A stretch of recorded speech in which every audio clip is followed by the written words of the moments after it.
till I get satisfied. See, you don't see why, and you dog me around.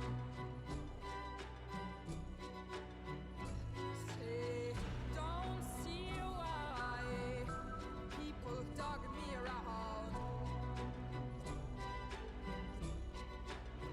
It must be that old evil spirit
child, I heard voices.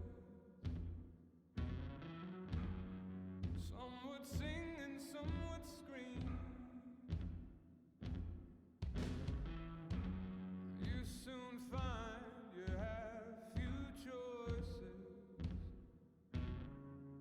I learned the voices died with me. When I was a child, I'd sit for hours, staring into open flame. Something in it had a power, could barely tear my eyes away. All you have is your fire, and the place you need to reach. Don't you ever tame your demon, but always keep 'em on a leash.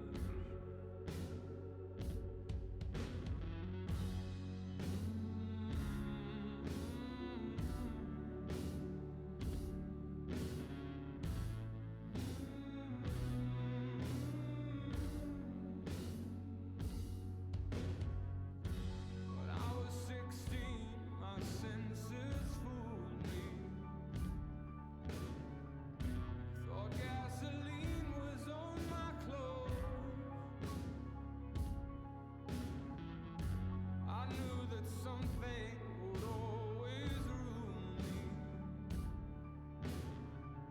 I knew the scent was mine alone. All you have is your fire, and the place you need to reach. Don't you ever tame your demon, always keep 'em on a leash. When I was a man, I thought it ended. When I knew love's perfect ache, but my peace has always depended on all the ashes in my way. All you have is your fire,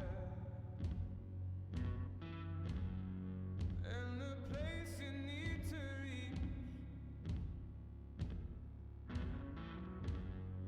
Don't you ever tame your demon, but always keep 'em on a leash.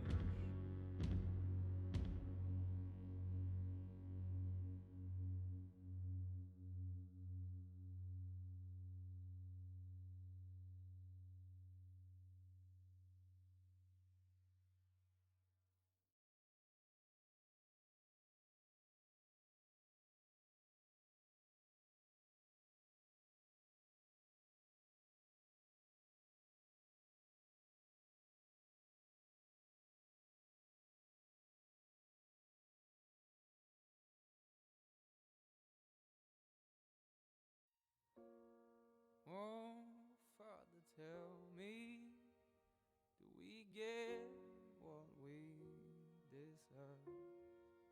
Oh, we get what we deserve. And where down we go, oh, oh, oh, oh, oh, where down we go, oh, oh, oh, oh, so where down we go, oh, oh, oh,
And I've never set my eyes on an egg roll.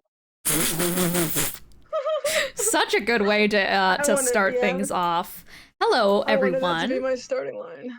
Hello, everyone, and welcome to the Cursed Ones. Shellshock. We're back. We're shelled. We're shocked. We've been shelled like shellfish. Yeah, like a peanut. We do not know. We do not know where crime is, but crime could show up. Hello, gamer. What are you doing in here? Tony. Wait, is that Tony's account or shit? I don't know who you are. So angry. Tony. Tony. Tony the Tiger. What are you doing here? It is. I was right. Call out post to Tony the Tiger for being in my D&D Twitch chat. I need to move stuff around. I've been a very busy bee all day, so if I'm slightly zonked, that's why. But you guys are gonna have to deal with it. What the zonk? What the zonk? Anyways, you might notice something different about me. Fuck. Nah, you look exactly the same. There's like a there's a guy in your background. Yeah, there's like a Kiki? big old dude behind you. Yeah? I don't mean to alarm you.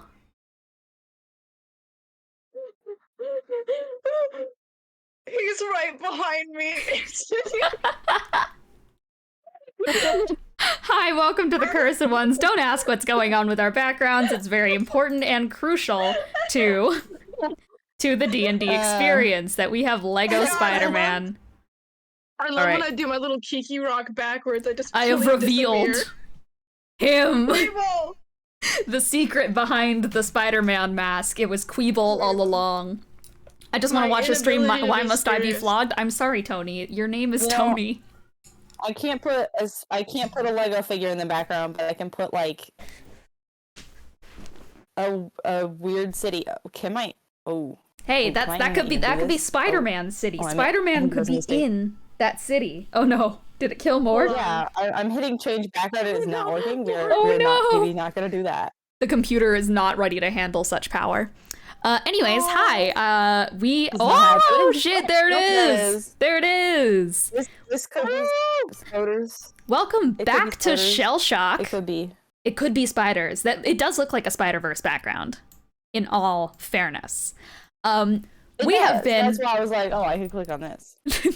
We have been on a Shellshock hiatus for a little bit because I've been giving too much attention to Ride or Die. But I say it's time we take back the power for ourselves, Team Shellshock.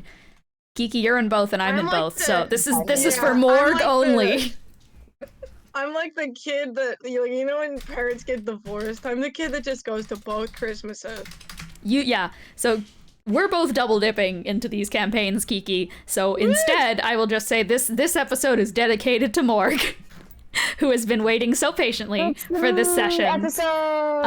Finally, new Shellshock episode, and finally, perhaps the return of the best characters in Cursed Ones. We know them. We love them. The Jazz Hands. Oh yes. We're all very excited for the Jazz Hands. So without further ado, since we've been away for this for a while, I might have to grab some coffee after I do the intro section. I got this, but I'm zonked, y'all. I'm gonna, go ahead. I just drank a full, I don't know how many question of the day. In that tea can, but I drank it. Question of the day, and also introductions and the recap. I forgot about that too. We should do that as well. It's been so long since I've last shelled my shock. So allow us to introduce ourselves, and the question of today will be... I know I had some from Ride or Die. Wasn't it like what's your favorite spider guy? But I did have what's your favorite. I did have what's your favorite spider guy, but I think I also, did what kind of dragon would you be if you were a dragon? Oh yeah. So let more than one. yeah. That's why we need to catch up on Shellshock. That's what I was saying. That's what I've been saying. All right. So let us start with Dragon Tales, Dragon Tales, it's almost time for Dragon Tales. Oh god, I just got acid reflux and died. Who are you, and who would you be if you were a dragon? we're gonna ignore the fact that Dragon Tales is misspelled. It's supposed to be Tales, but I just didn't change it because I thought it was funny. Everybody point and laugh at the misspell. No.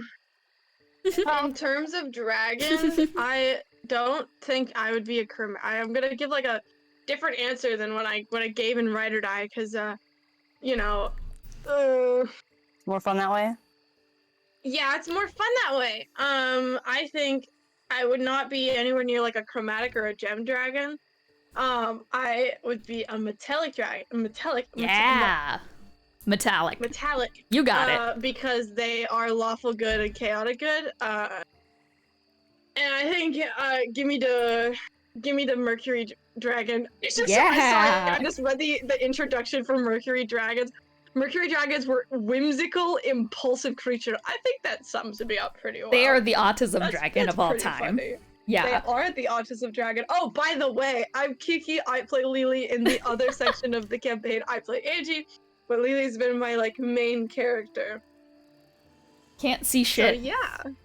Yeah. Put your glasses back on then. I smudged them and now I can't see out of them. I'm sorry, I didn't mean it. You're so mean to me. So mean to me. Bullying and harassment. I'm sorry, I didn't mean to bully my DM. Jail for Kiki, jail for 1,000 years. Time to summon a Tarask. Hello, I am Dean. I'm the Dungeon Master, also known as Lego Spider-Man, which in case no one has noticed, I changed my role in the Cursed Ones server, in our server, to Lego Spider-Man. So I am Lego Spider-Man. Pleasure to meet you all. I'm also Dean. I'm the Dungeon Master. I run this shit show and I play everyone else.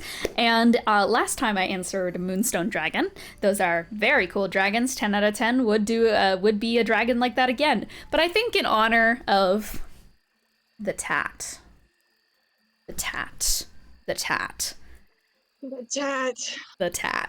which is shedding like fucking dragon scales right now.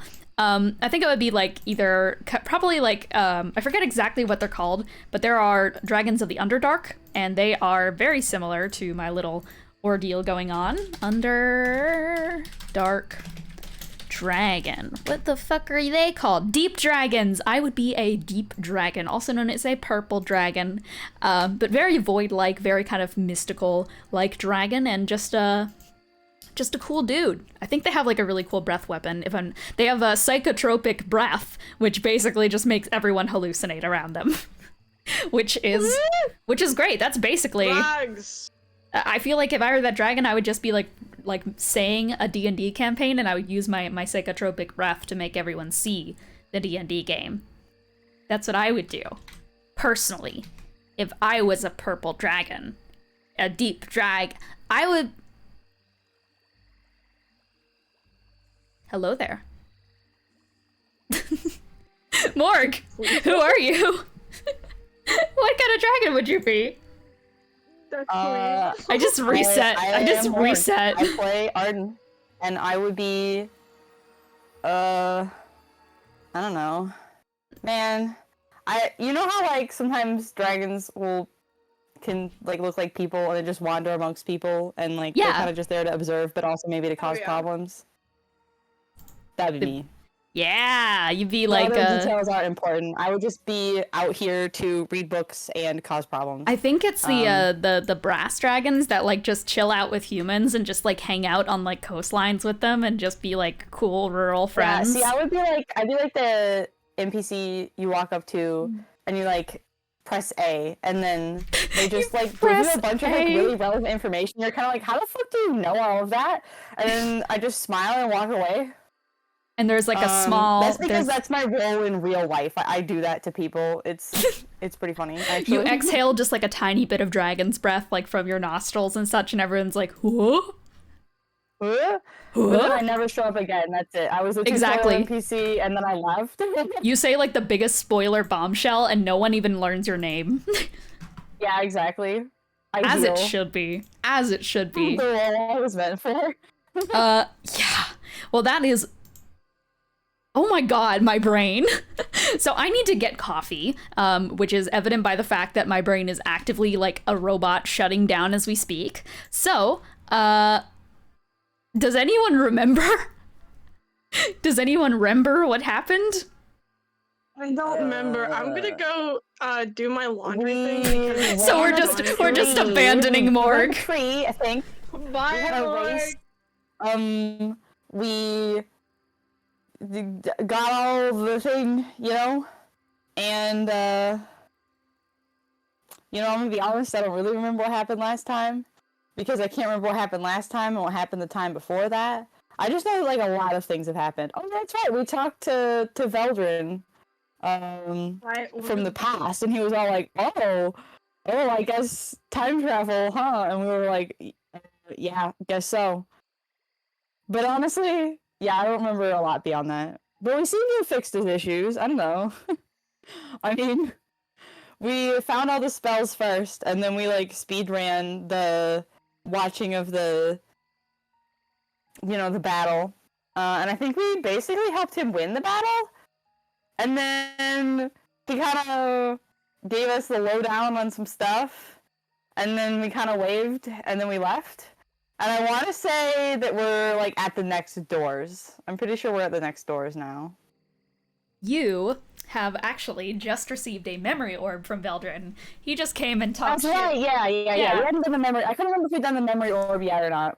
No, So not he gave yet. us a memory orb, and we were like, sick, thanks. Sick thanks, and then he fucked off into oblivion, and that was pretty much the session. There was a race up a tree, just a lot of sibling shenanigans. The party were just kind of jazz hands. Pretty sure that happened. The jazz hands were very important. They found these They're very sentient important. But, I mean, we don't even jazz need to playing describe skeleton it hands. in the plot roundup, because if you don't already know, then what are you doing with your life? Yeah, truly. If you do not know of the legendary Jazz Hands, the most famous music group in the world, you must have been living under a rock. They are more popular than the Beatles. They are more popular than...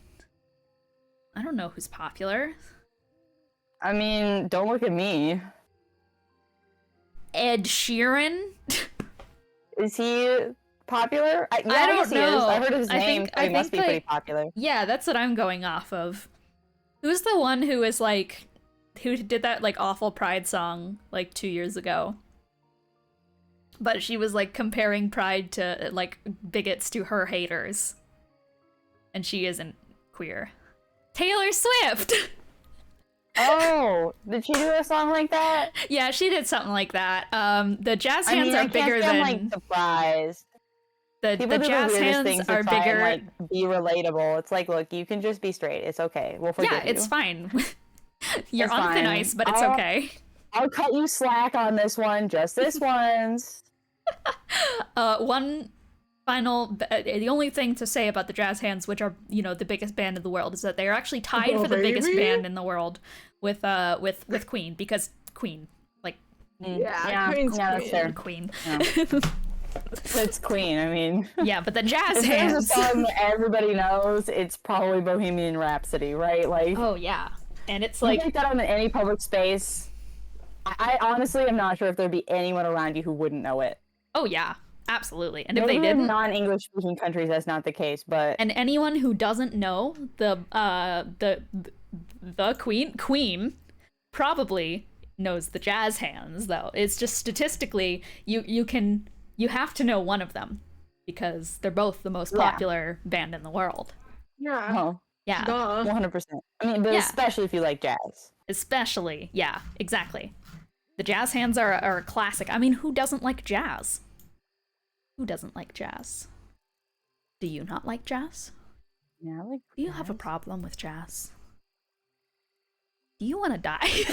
You like jazz? You like jazz? But yeah, that was pretty much the session recap. Thank you for the recap, Morgue, as Kiki and I went off to our different dimensions. Hammy is entering the room. He's making his grand appearance. He's here to cause mayhem. He never shows up for the ride or die sessions. I think he's scared of those people, but you guys... Those people. Those freaks. It's okay. You're a recent edition, Kiki, so you get a pass. Yeah. Besides Kiki. Obviously. Now he's locked in my room. As soon as I oh, they locked him. Ass. They locked him. You're stuck with me now, Stinky. Stinky boy. Stinky. All right. Yucky, man. Yucky. Yucky, man. Did you guys actually ever learn that Kiki, it's not Kiki, Cece and I have the exact same blanket? I think we figured it out in a ride or die session, but Cece and I have the same blanket. That's just a fun fact. I wasn't there for that. I thought you were going to say my name, and I was like, yeah, no, Kiki and what? Cece are very similar names. Sometimes it's been like years, but sometimes. Blanket. Nice. Well, now that we're also you in are... the same geographical location normally. Now that you guys are like, at least Kiki is comfy in a tortilla, I'm comfy in my blanket. Are you comfy, Morgue?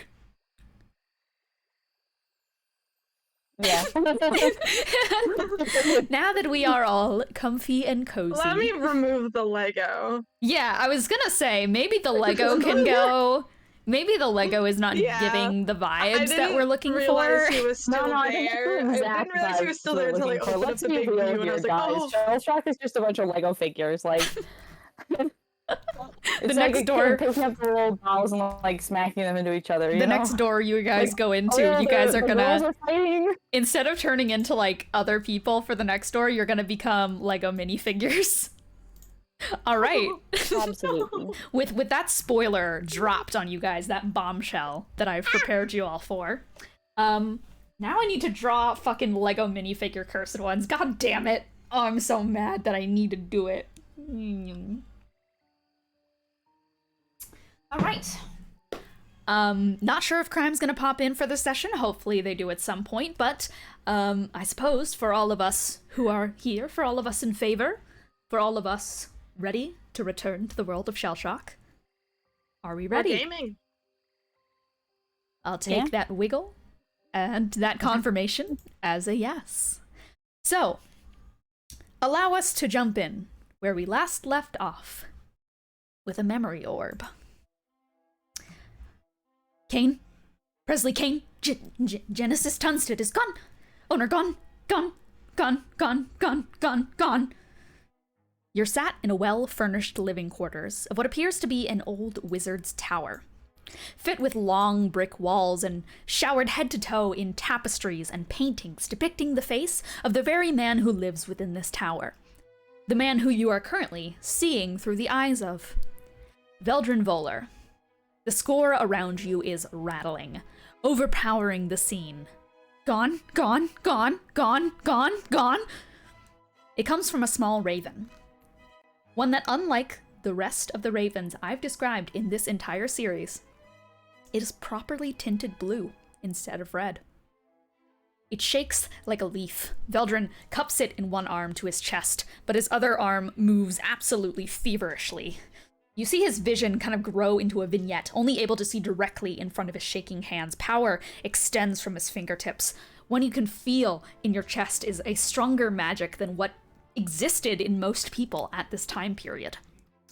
He reaches out a shaking hand and begins to tap dots onto a map that he has stretched out in the middle of his giant table room. Have you come to ruin my monologue, you freak? That's not Veldrin, that's me talking to my dog. Continuing.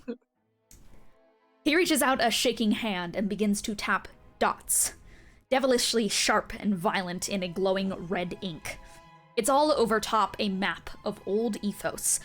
The countries have since drifted a little bit farther from their positions, and the coastlines have changed with erosion and such over the years.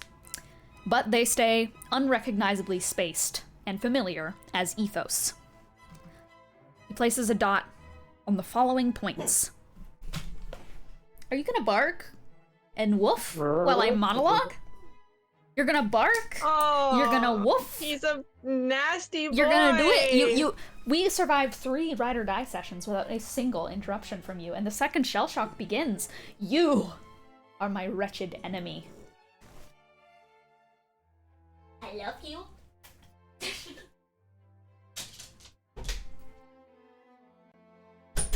Don't worry about it, guys. It's a serious D&D show. It's a very serious D&D show. It's a very serious and deep and thought-provoking D&D show. Let's continue. The points that he places on the map are as follows. Wandermere Eros, Snowdell Azimir, Blackpool Wolvenshire, Doncaster Sunder, Foxweed Falls Wolvenshire, Tunstead Eros, Threadwire Yashendale.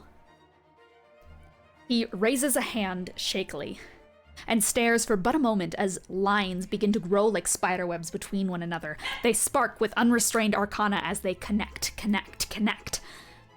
And as all of the points form, a dot is made in the final spot to complete the shape of the spell Sigil.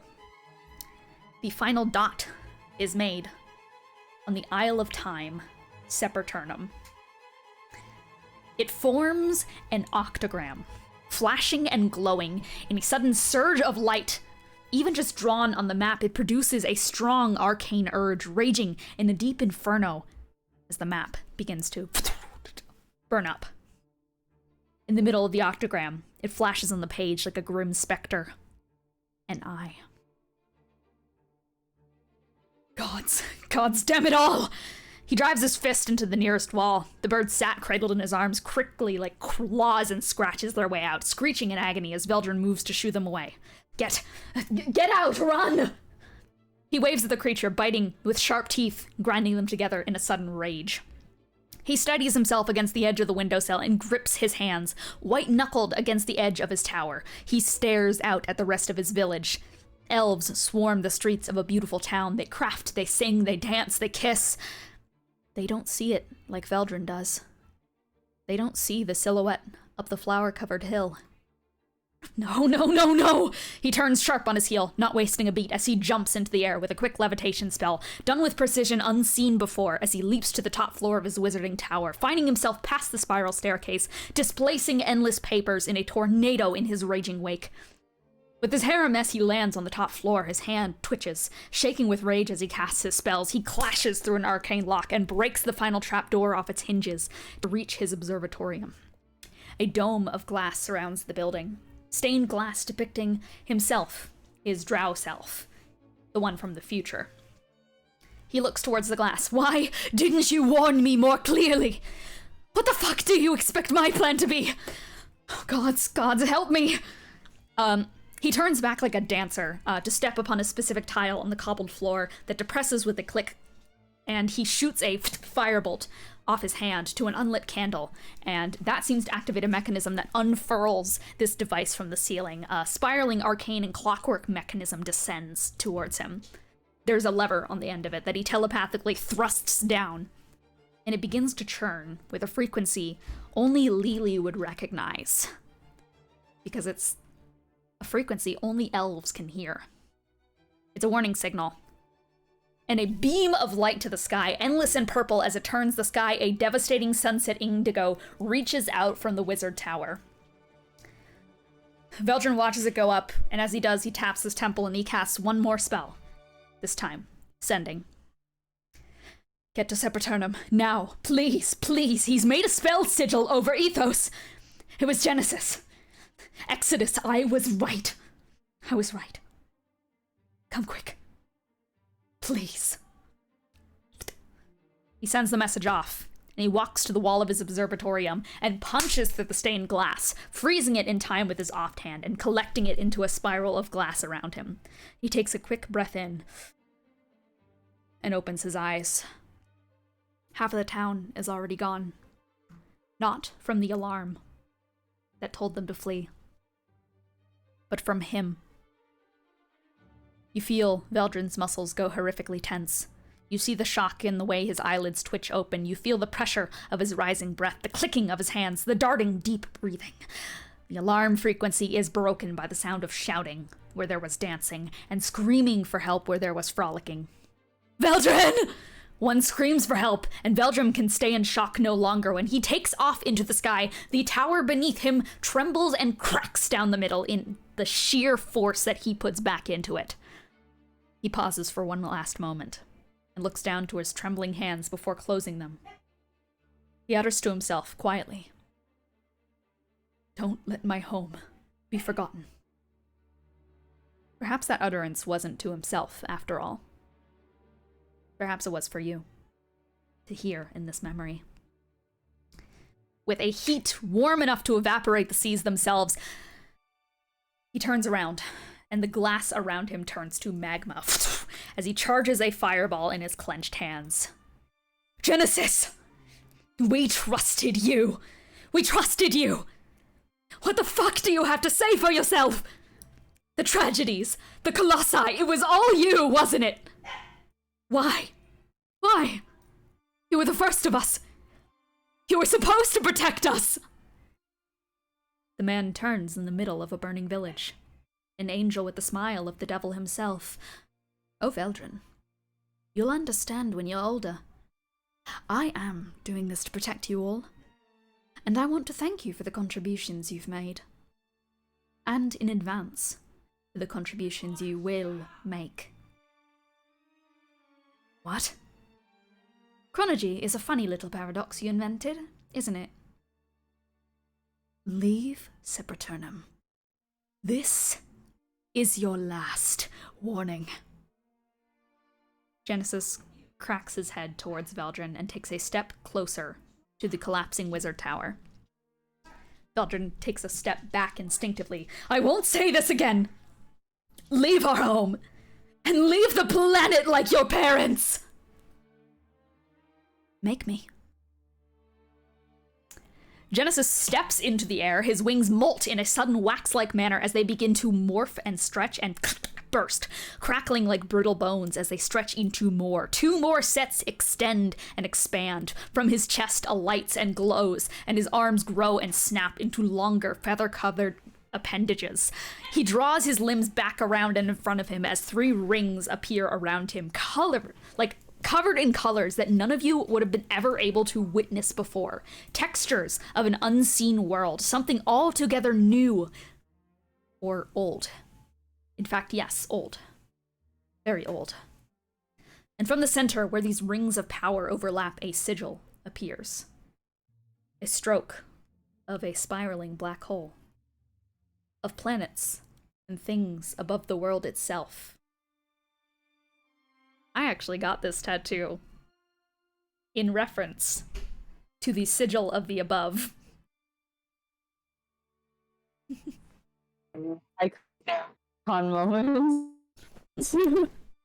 You freaking nerd, dude. Though, shut the fuck up. The sigil you have all yet to find. The sigil of the above, the final artifact.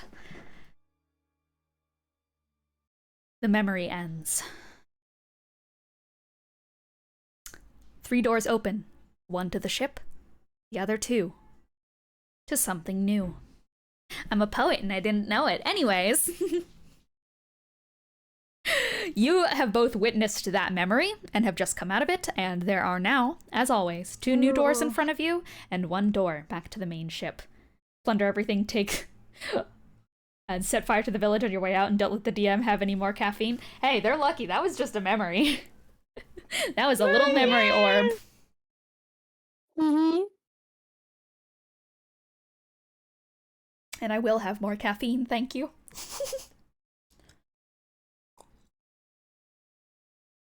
You may begin. Well.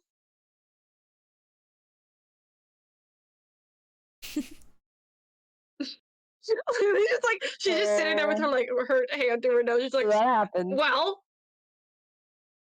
Yeah. So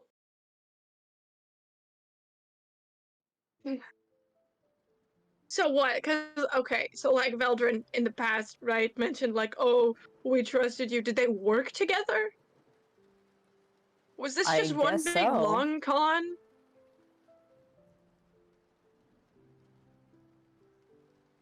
Seems like a lot of people are working with this guy, honestly. So okay, Arden, I need you to do the remembering for me. Huh? Did the spies refer to him directly as Genesis when talking about the person they were going up against? Because my brain didn't write that down in the brain notes because my brain notes didn't think it was like significant, and now my brain notes think it's kind of significant. I went to go look up Genesis in this document, and there are 145 results, so I'm gonna have to scroll for a bit to double check that for you. I just can't remember if like I mean, I'm I'll pull up Arden's notes, but I don't remember if I wrote that down. I mean, to be fair, her notes are a little less intense than maybe they actually would be, but... I'm almost certain they would have mentioned Genesis at some point, because Okay. I can attest that during... I feel like they mentioned Genesis. I feel like they were like, yeah, we're spying on...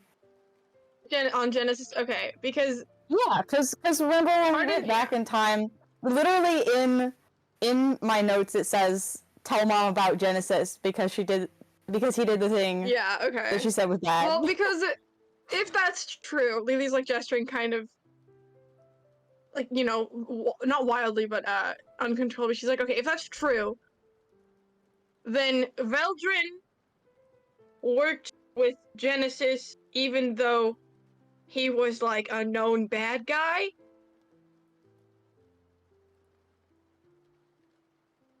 Like, I don't think anybody knew that like Genesis was the guy that like killed all of the Colossi and junk. But like he was still like a bad guy, like he was a bad dude. No, known bad dude, but Veldrin still like aligned himself with the bad dude. Quick correction, this was not during the Curse War, this was before the Curse War. This is before the Curse War, okay. Yes. The memories regarding, like, like the last few memories, you can, like, always, if you go out to the main deck, you can see what order the memories you've gone into are in. Obviously, there will be blanks between them, but all of the ones that you've gone into that have had to do with stuff like the artifacts have been from pre-Curse War. That includes the one with the dragons, like, all of those. Oh yeah, this is the Sigil one. Yeah, so those have all been pre-Curse War. Okay. Sick.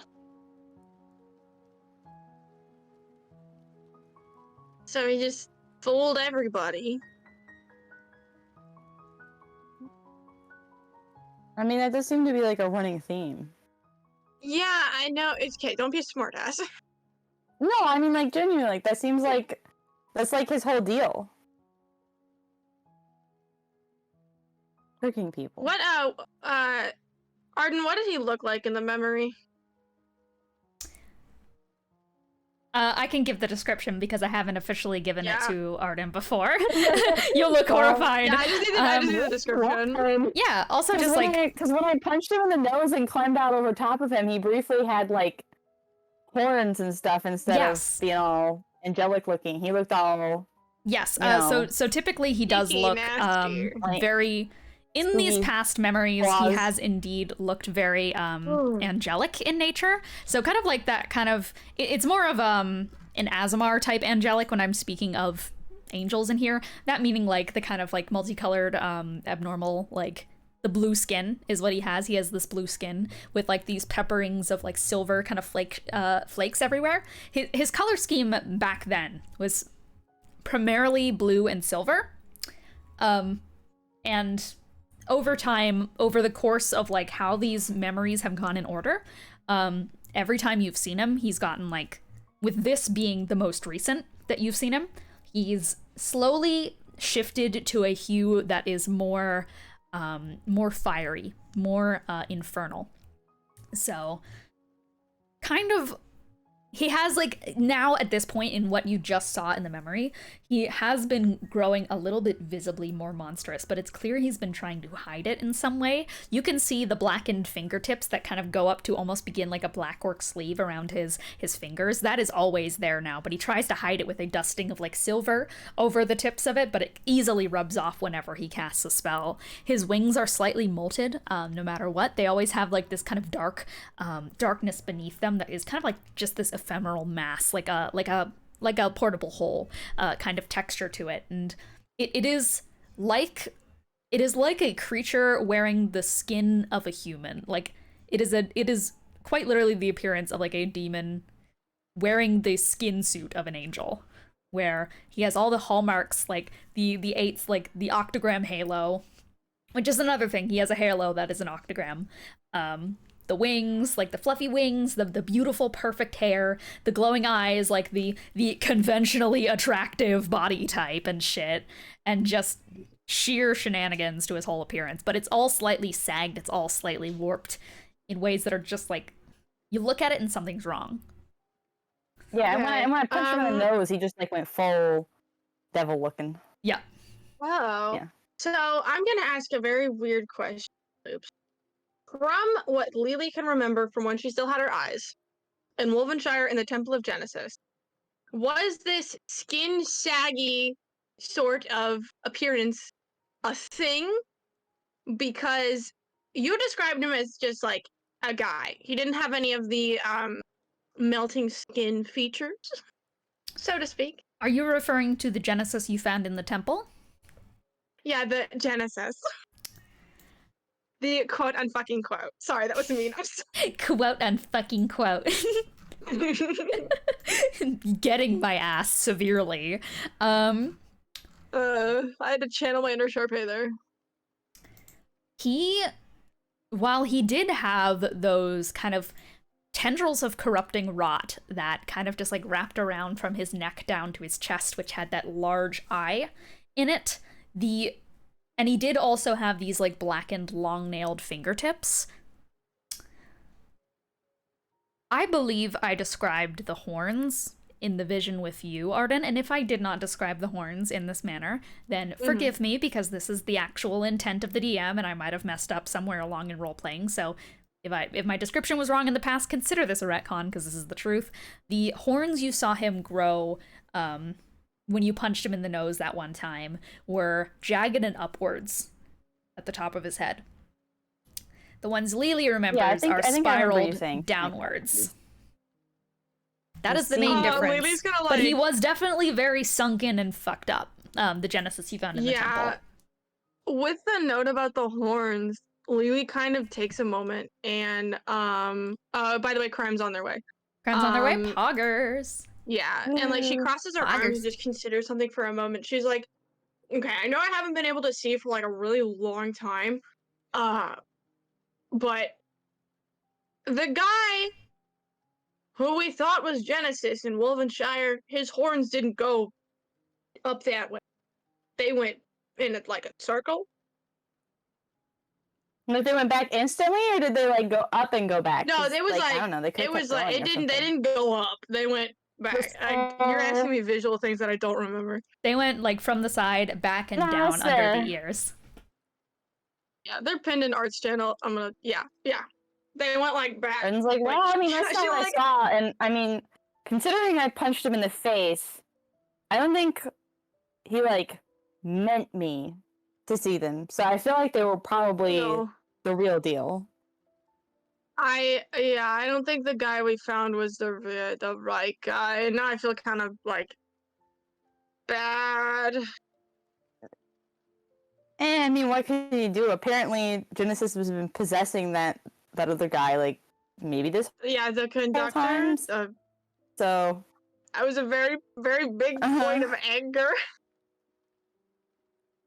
Okay. Yeah, I mean, it would have been nice if you like maybe relayed that earlier, but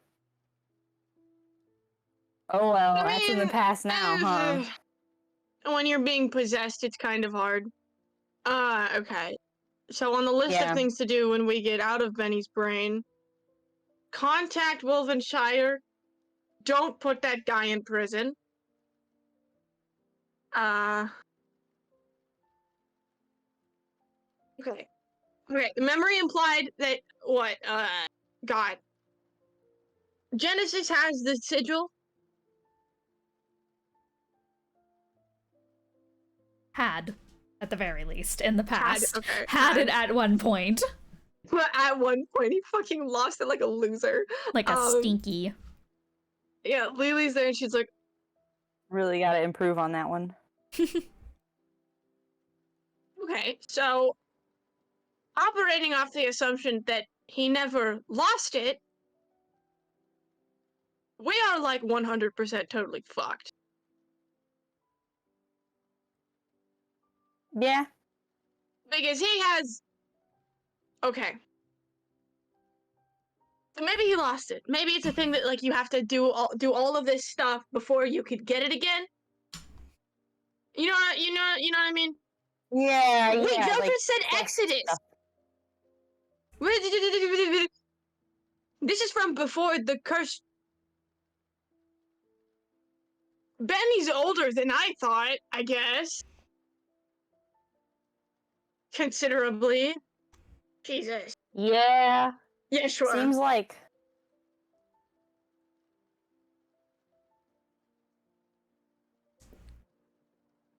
Man, how does that even happen? So many people ask Okay, so list long. of things that we have found out. Genesis once had the sigil. Point 1A, Genesis might still have the sigil. Point 2, Bennie's old.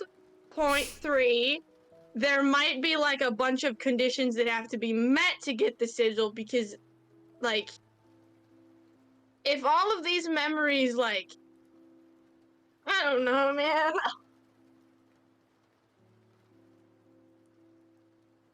What do you think about this? I know you're 14, but I really want to, like, just your opinion because I'm not the best thinker.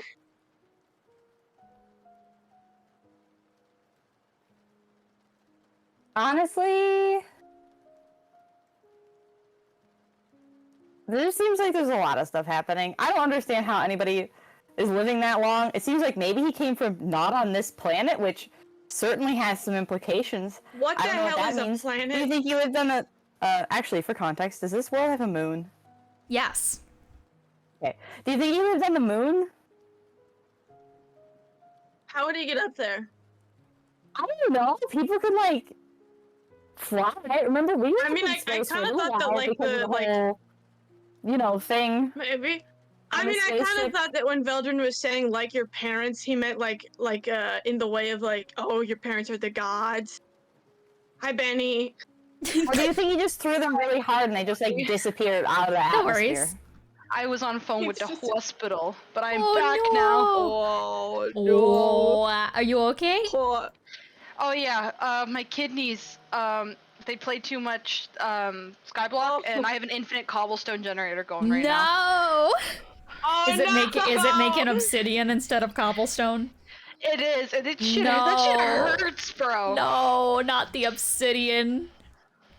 Okay, I got my cranberry Oh, juice, so I'm God. happy. Get this they them a diamond pickaxe. Can you make an infinite obsidian generator? I think so. Oh, At you some did? point. To give you a quick You make it recap, once.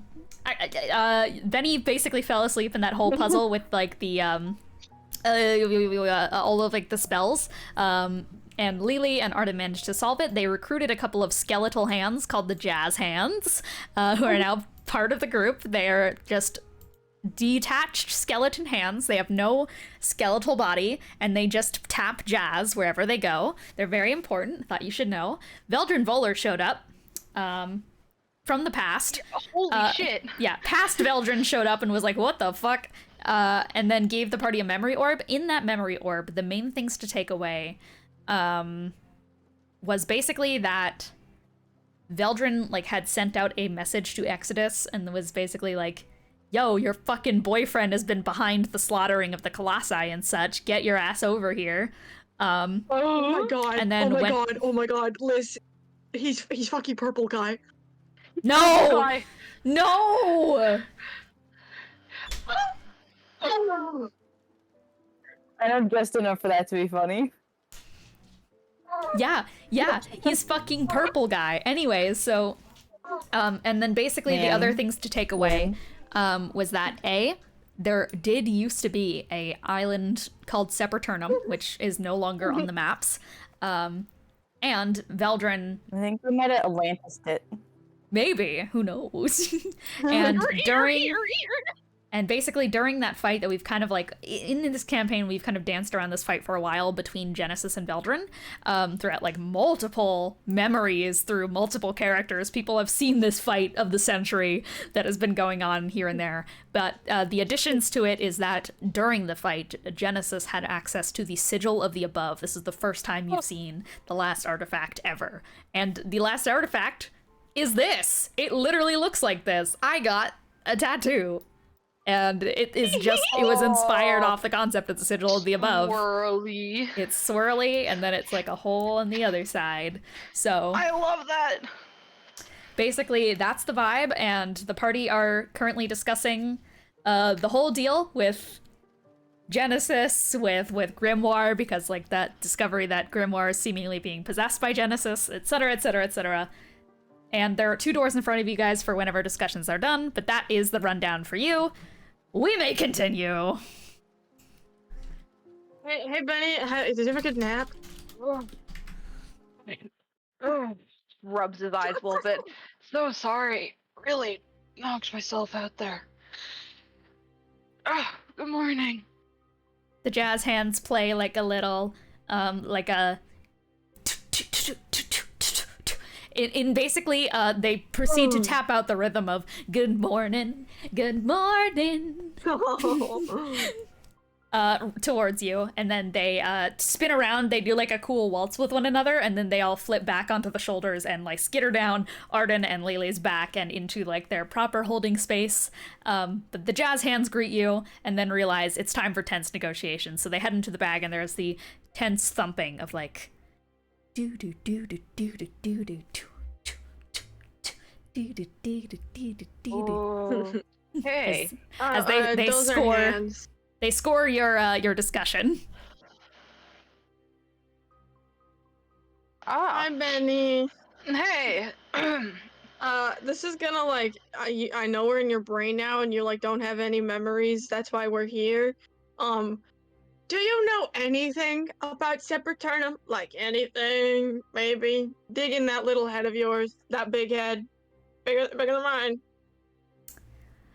I will. I would like you to roll history for me.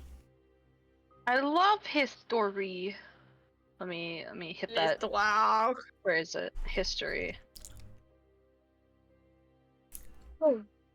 Oh, I forgot to turn hardware acceleration back on my browser, and the dice is like taking 5 years to roll.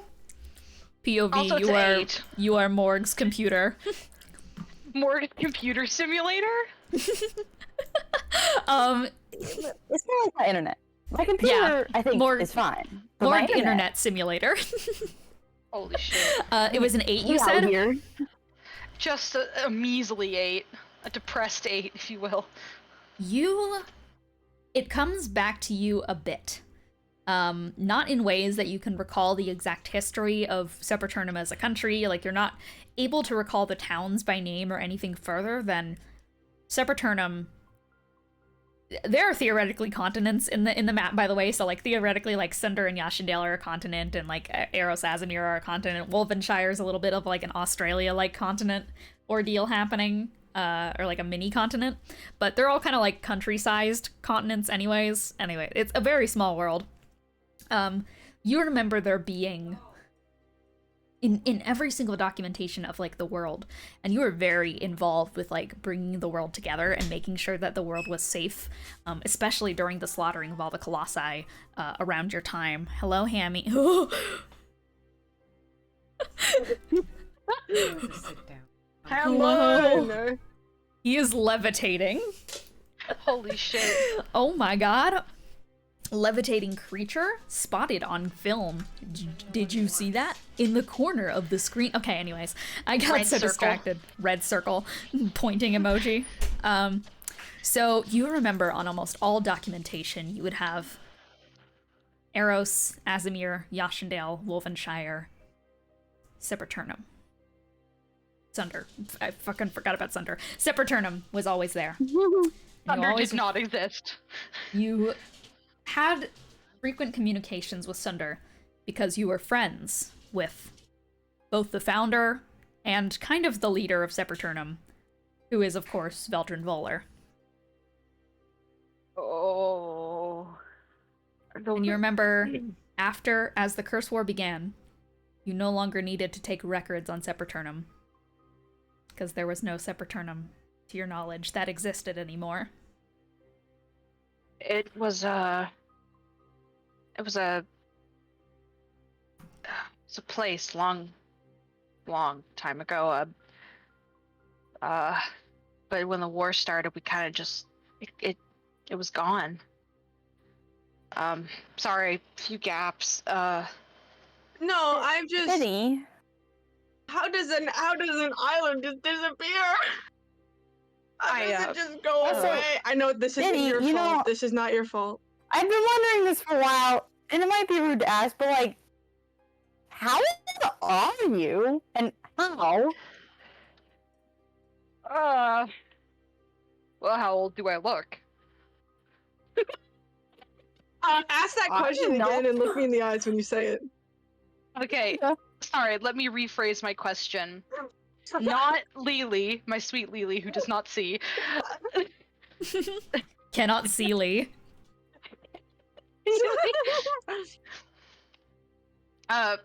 Here, no, I'm all about accessibility. He takes Leely's hands and puts it on his face. How old do I feel?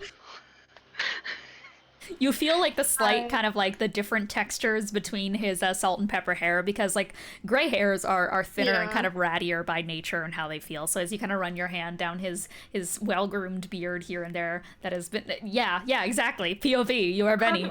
You do definitely feel that there is like the age marks of silver hairs grown in. There's a couple of like wrinkles forming that are a little bit larger than they were at the start of this journey. He has, as you can feel, aged like... If you look at fucking level 1 Benny art compared to Benny art now, this man has aged like 20 years in a year. A year. I just scrolled all the way back. Oh my god, that's really Yeah. He's old, bro. He is so old. But he definitely feels so much more worn than he was at the start of the campaign.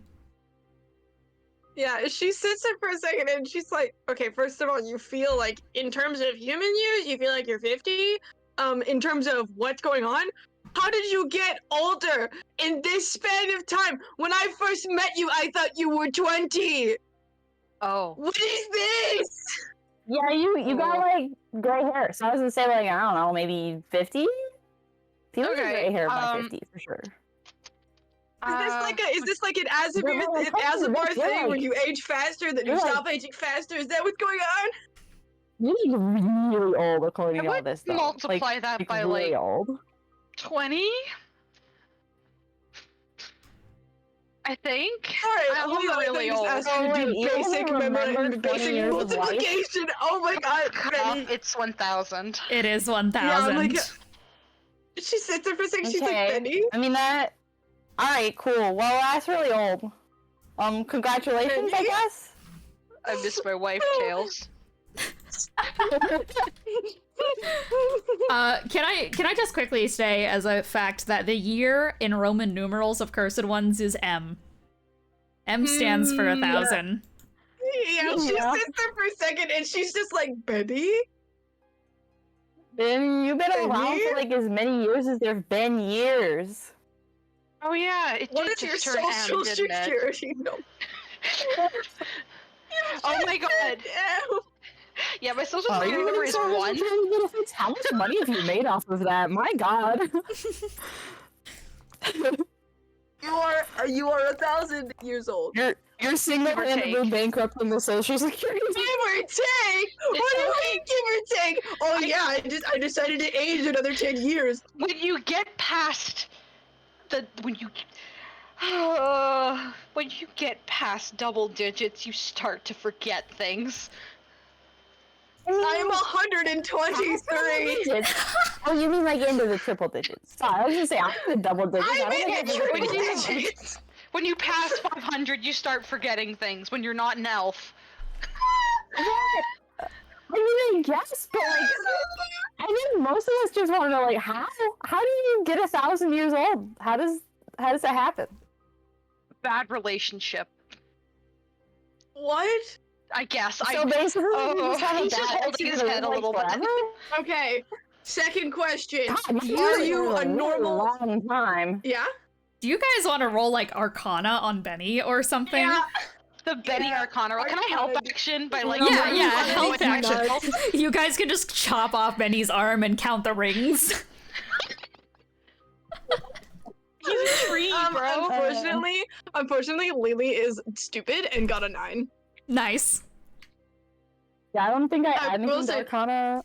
Oh. She's like staring at him. In Well, the best way that blindly. she can Oh, shoot, let stare. me Yeah, open just the like appropriate character sheet so I know if I add as we anything are to it. as we are Arcana rolling this, is Lily in just so I had +1, so I got a dirty 20. Dirty 20? God Okay. Damn. Yeah. Ew.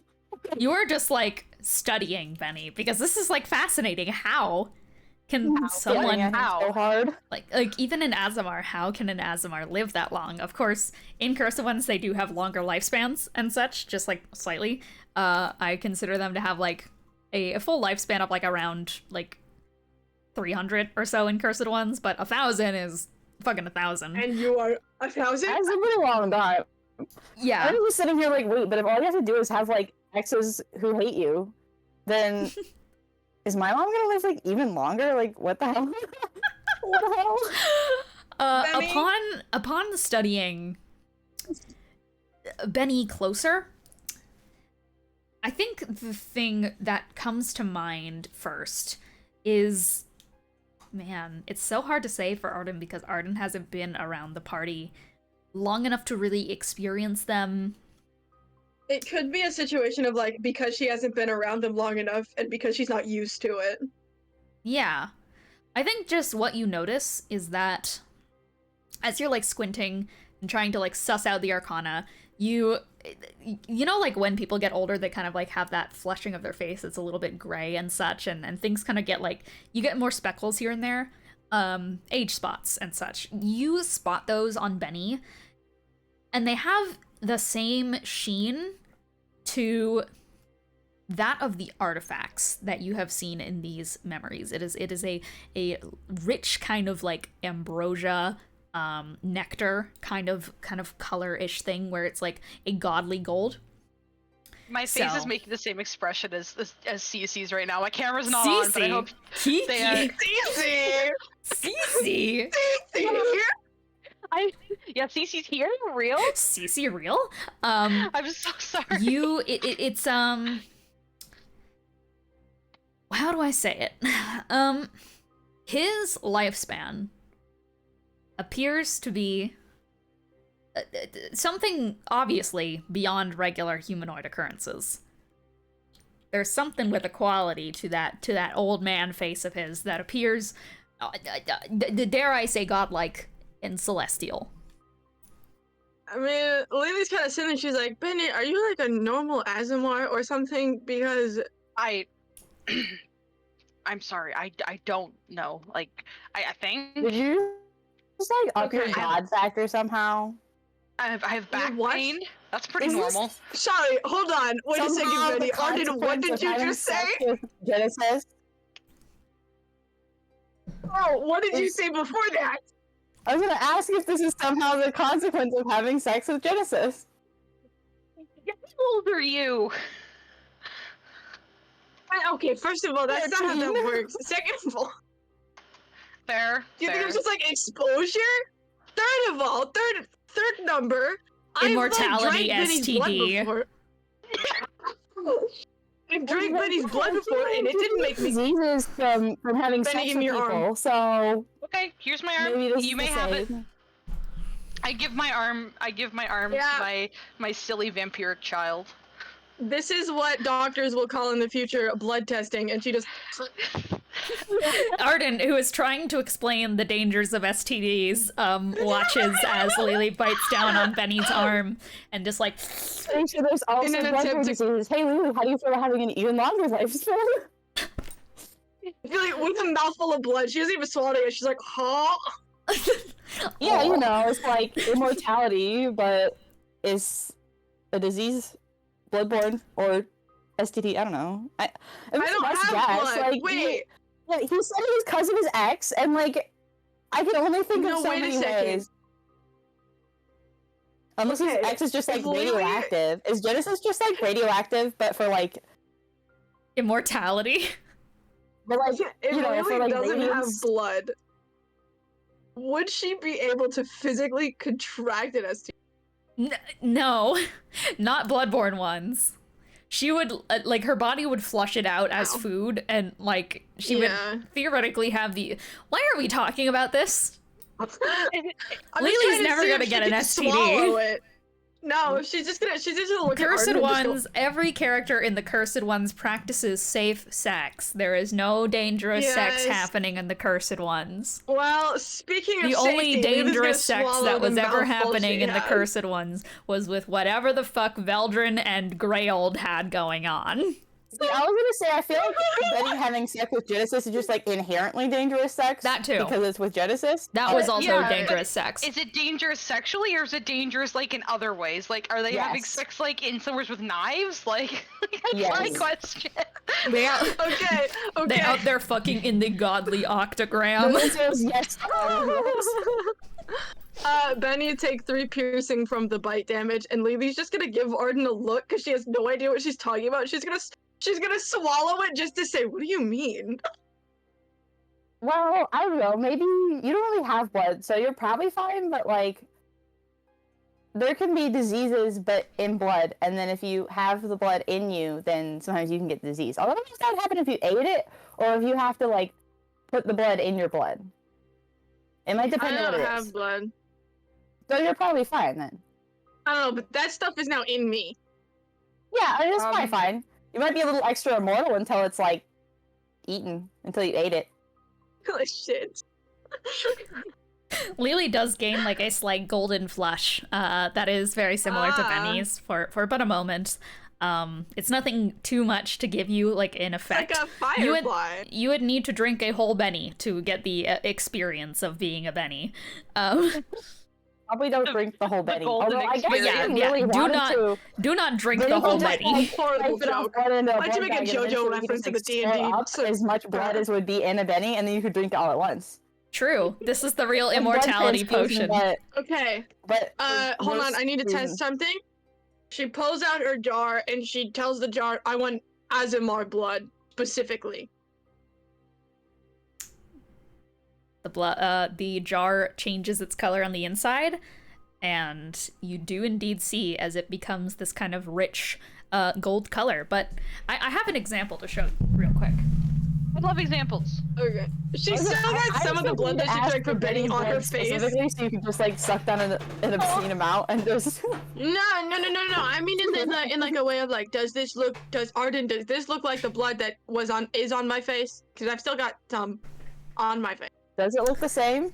I have 2 gold-ish nail polishes that I like to use as examples for like the difference between Celestial Gold and Genesis Gold, because there is a Well, difference. this is based. Genesis Gold, kind of duller, paler, and like lacking a lot of those different sheens. And Celestial Gold, more orange in tone, has green undertones here and there, has a shimmering kind of blue opalescence to it.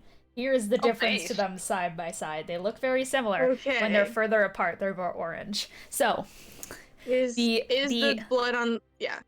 the blood on Lily's face. This feels like the fucking Murray show in the case of Benny's blood. We're just out here. It is the celestial blood. Okay. Celestial blood, you have celestial gold, which you have seen in the artifacts, which you have seen in the gold shit that you drank ages ago, Lily. Yo. Remember the gold shit. Always remember the gold shit. And basically, Always remember the old shit. yeah. So that is the gold of the gold of the Celestials. This is Benny's blood color. You ask for regular Azimar color. Yeah. Right. As Arden tells her this, Lily's just like, "God dang it! I'm just kind of It's squinted just up the on the father jar. of squinted all up of on the Lily's Azimar." face. She like whirls on Benny's like, "Did you have all of those children with him?" What? Is that what this is implying? I don't. While we're doing No, this, Arden okay, is gonna take so you like, know how like the a dot or something and just like gently like poke the pad of like one of her fingers, you know, like you would. Not where Benny can't see it, and hopefully Lily just won't notice. Yeah, And it's she just gonna, doesn't. like, She's too look at it, focused on like- like jabbing her finger at Benny. Like, what do you mean? Roll sleight of hand at advantage since no one's looking at you. Nobody pay attention to me. Here, do you want me to And roll? that's a 6, and that's a 16. No. It'll so- be against passive perception. I 16. got a Well, 6 that already but then I got a passes my 6 passive key, and perception. sleight of hand is dexterity, so I had 5. So Yes. that's Okay. So I doubt that 21. that's going to exceed either of their passive perceptions because I think Bennie and Lelee have low No. passive perception. Only an 11 here, They big man. don't. Yeah. Okay. So Yeah, I have a do. Mhm. Arden, you take a small bit of your like quill and you kind of prick your thumb and you do that thing where like you squeeze out just like a little dollop of it onto the tip of your kind of finger, and from it. Yeah, Orange is kind of like, all right, guess I'm the new flavor. New flavor. And you're able to Benny's just the like OG. Yeah, you're able to Benny's just, the like- OG flavor. I'm the new flavor, you know. you are the new flavor. So yeah, you're able to just like Yeah, I mean, she's not really surprised. She's just like, okay, confirmation, gotcha. Arden kind of turns to me and is like, could you get like Benny's specific blood from there? Can you ask for like somebody's specific blood? Like, if you ask for Sharpay's blood, would you get Sharpay's blood? Okay. I miss Sharpay. I miss Sharpay. Okay, let's try Benny's first, because I think asking for Sharpay's blood while she's not here is kind of weird. Blood of Thank Benny you. Jets, please and thank you.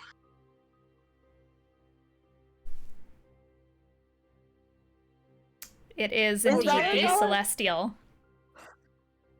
Okay, blood of But Genesis. it's less shimmery. Okay. Blood of Genesis. blood of She wants Genesis. to try to test if there's a difference. Not a difference, if there's like if the jar can tell who she's asking for. It is both at It's once. It's both. Arden, what does that mean? What does that mean, Arden? What does that mean? What would happen if you? Okay, I know that this is very important, but like, what would happen if you ask for the blood of somebody you don't know and you don't know what it's like? You Wait, could ask how would I for- ask for their blood if I don't know who they are? You could ask for my sister's blood. Ask for Leela's blood. Ask for who? My sister. Oh, what's your last name? Oh wait, no, Mama. Arden's sister blood.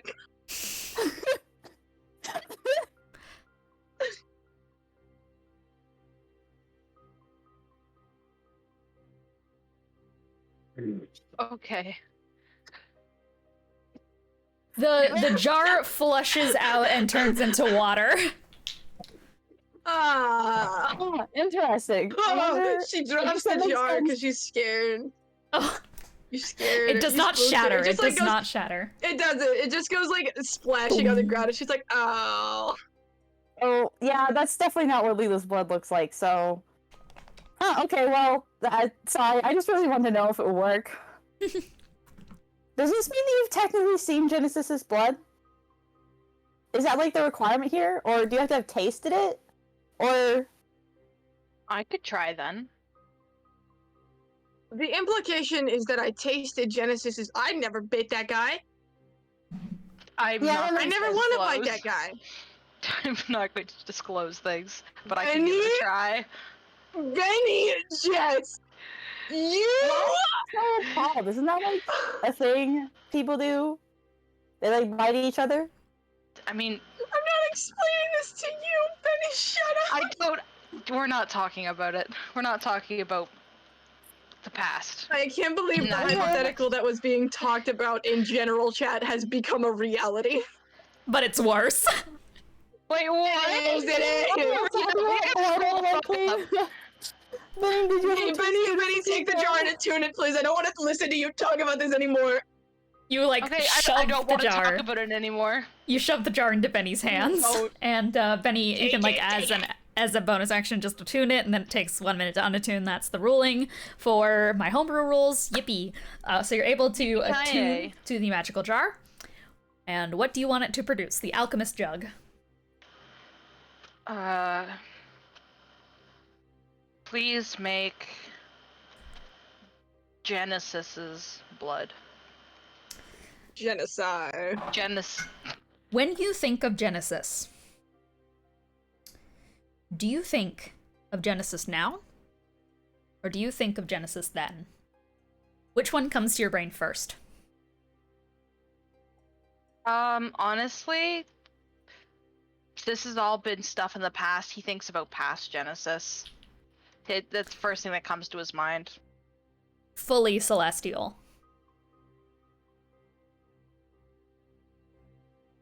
It is shinier and almost more powerful looking than Bennie's was in the jar. Hmm.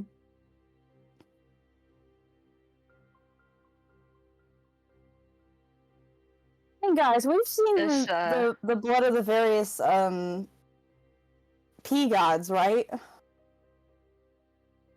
Yeah, pea gods. I did Are beat they more like? shit Do out you of think one they're of them. more like? Do you think they're more like this one, or are they more like the other one? Bennie asked the I mean, jug. I guess we could ask it. Oh, okay. Bennie Wait, no, asked we the got jug? jug confirmation. Yeah. We got the confirmation. It is more like the shiny, like the dull blood. The dull gold. Okay. So the one Benny has is like the one thing, and then the one that apparently all Asmar have now is like the pea gods. So Stop calling them pea gods, please. Why are we changing on? I think I've it would be missed more something fun to call them essential the here. Pantheon, but I think it's funnier to call them the pea gods. Anyway, The We only know 2 of them, I guess. the eyeballs rattle ominously within your jars. oh, you guys can Piss handle it. God. You've said Okay. ruder things about us, I'm sure. Oh, they have. Yeah, exactly. So it's fine. Okay. Okay.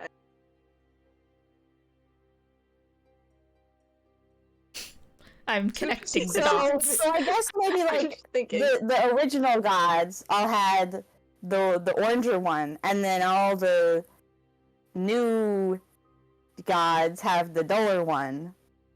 So Okay. maybe they're like Okay. less. I feel like it looks less magical than the other one. So Was the Pantheon after the Sepulchre of like okay, sorry, that sounded completely incomprehensible. Did the pea gods did they I'm gonna have an exist aneurysm. before the look, Arden is Uh, 14. She is allowed to make pea jokes. Okay, and Lelee doesn't have an excuse. Okay. Did they exist before the curse war? If so,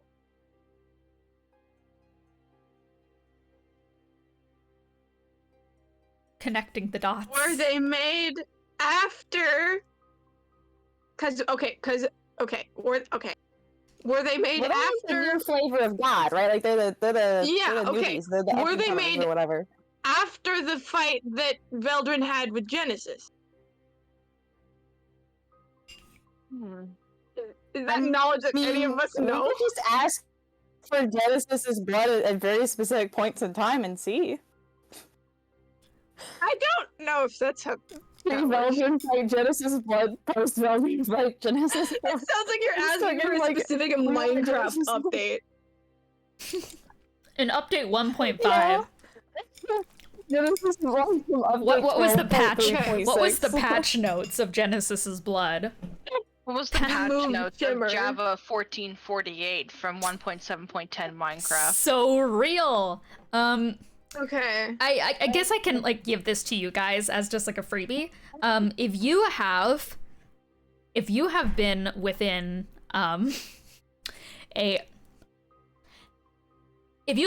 a 10-foot radius of the fluid, it can be inside of someone, you can summon it in the alchemy jug if you have been in the radius of it before. So Okay. that's why Lelee So couldn't does that count when summon. we're in the memory? Because That couldn't work with Lila's blood because Lelee has never encountered her.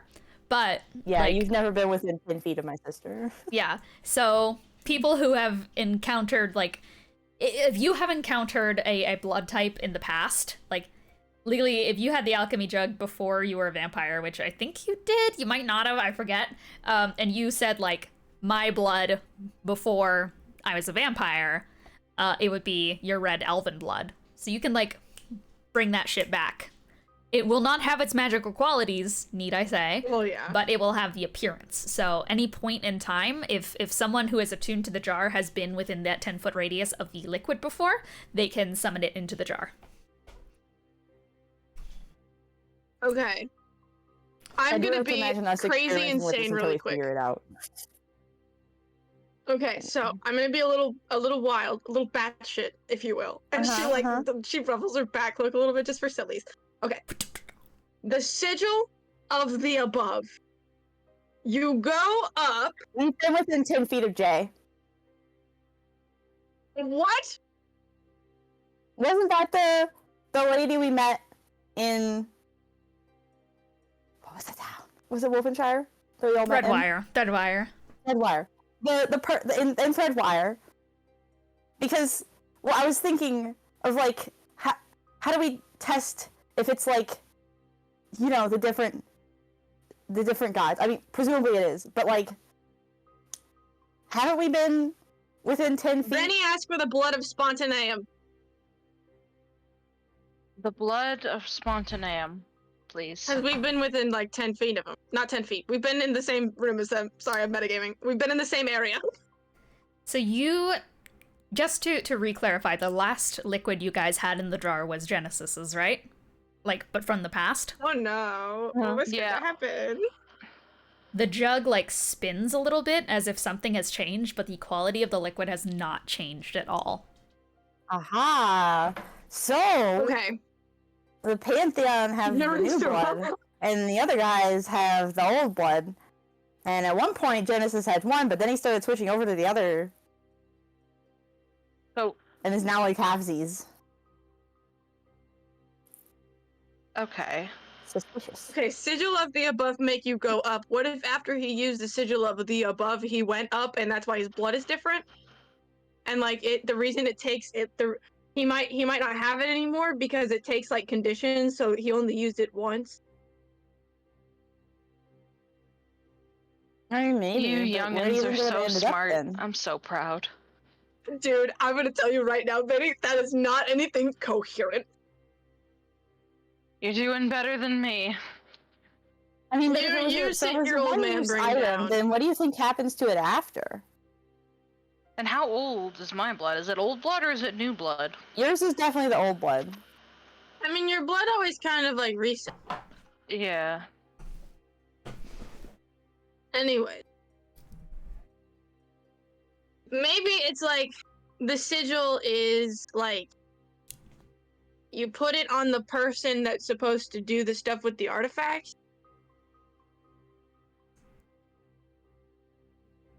Because like the way that you're describing it to me, right, is that Genesis had the sigil on him. It wasn't like a thingy he was waving around. So do you think we could draw it again? I mean, we were able to kind of see it, right? And we just drew a bunch of magic spells earlier on the paper. Okay. This might be the for now. worst idea I have ever had. You want me to try and draw it? Yes. Because I can't see. Okay, I can try. I mean, if nothing else, I don't know if I can make it, like, you know, usable, because I'm not Oh, good. really all that magic. I don't actually know Well, I what to do mean, to make neither am I. spell scrolls, but I can probably draw it at least. And I guess if it explodes, at least it only explodes in the subconscious. Yeah, I mean, we'll survive probably. if it We should explodes. just prepare ourselves to maybe duck and roll through the exit, you know? Hmm. I mean, there's a door right there. Yeah, There's that's three what doors. it is. Like, Open we the should door, like open the roll door, then. ourselves to I like. just hope this doesn't have Okay. any. Should we bookmark this and save it for after and go to a memory, or should we try it right now? I don't know. I feel like we might as well try it right now. Give it a go. I just hope this doesn't have Wh- any serious I mean, detrimental I might effects not on my even be able to brain. draw it right. We don't know for sure. It could be fine. True. So, have you guys, like, in terms of positions, you have, like, backed up towards the exit to the main part of the ready, ship? We're ready to open the door and slam it behind us. Yeah, the jazz hands kind of rattle in anticipation as you We are preparing. are going to Just attempt in to case it draw explodes. the sigil. Yeah. What are you drawing it on, and, like, what with? I guess, you know how we had the spell scrolls from earlier that deactivated? Mm-hmm. I'm just gonna flip all the deactivated ones over and draw it on the back. Ooh, very good idea. And I don't... Wasn't there something that they gave us to draw with in here, too? Like a nice pen? Yeah, I believe that you were given a pen at some point, but either way... Yeah, I'm probably also just gonna claim it forever, but like, yeah, I'll use that. Yeah, I can absolutely part with a little pen for you to have. So what I think happens is... Sorry, I need to change the ambiance. Oh no, what does that mean? Hey guys, did we mess up? No, let's go. It's okay. I still have one DM inspiration from last session, so. One DM inspiration to avoid this entire problem. You begin to draw. Each stroke is kind of like, it's just like this natural sensation. You have to be loose with it. It's shockingly tight though, with like every stroke. You kind of notice as you're drawing it that there are more intricacies than like what you initially thought. The way it kind of rolls over and opens up on its other side. It's almost like you're drawing something 3D in a 2D space. Like if you reached your hand out, you could just stick it into a deep hole into the unknown. I will not be doing that. You will not be doing that. Splats, like, you have to draw them out, just like shooting out endlessly at different directions, but then swirling together, forming the sigil. The back, the front, you draw onto this paper. And as you do, the air, it does not change in its temperature or in its quality, but in its color. You never noticed that the air was so colorful. Here's my passport. Had to hand it away. I'm getting arrested. No. You never noticed the air had so much color until it just freezes in the air. And until the colors begin to multiply and change and shift. It's like a fucking acid trip in the way that like everything kind of swirls and folds into one another. And I've described it before when those rings formed around Genesis. It is a color that you have never seen before. It is a color that I cannot begin to explain because it doesn't exist. Just like magenta. You cannot imagine it. It is not real. Like the closest thing you can get to experiencing something of what I'm going for here is looking at those fake colors where like you have two blocks of a color and what you see in like the middle of your vision peripheral is what like a new color is. It's a weird experience, but one of those type of things, and that begins to fill the air. I say that not all of you recognize that, but it's not true. Because Bennie, it hits you with nostalgia. Like? Oh. What does it like?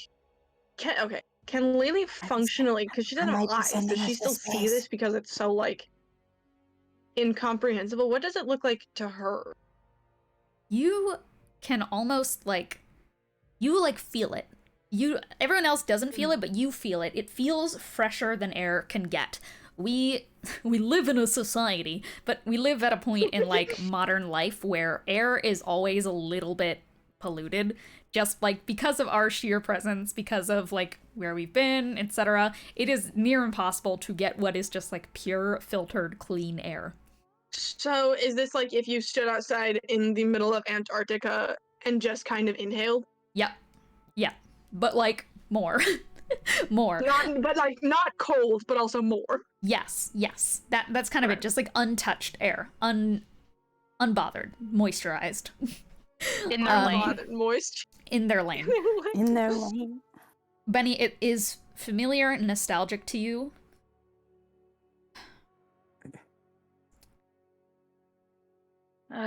Because this is what the world felt like and looked like before the sun.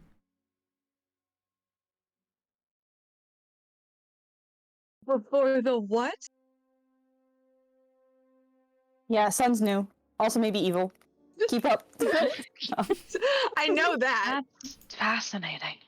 Do I remember that it too? From before You the do. sun? You do. This is the first time you've even remembered that once there wasn't one. You just completely forgot about it. It's been there, like, lurking behind you so long that you've forgotten that it is a stranger.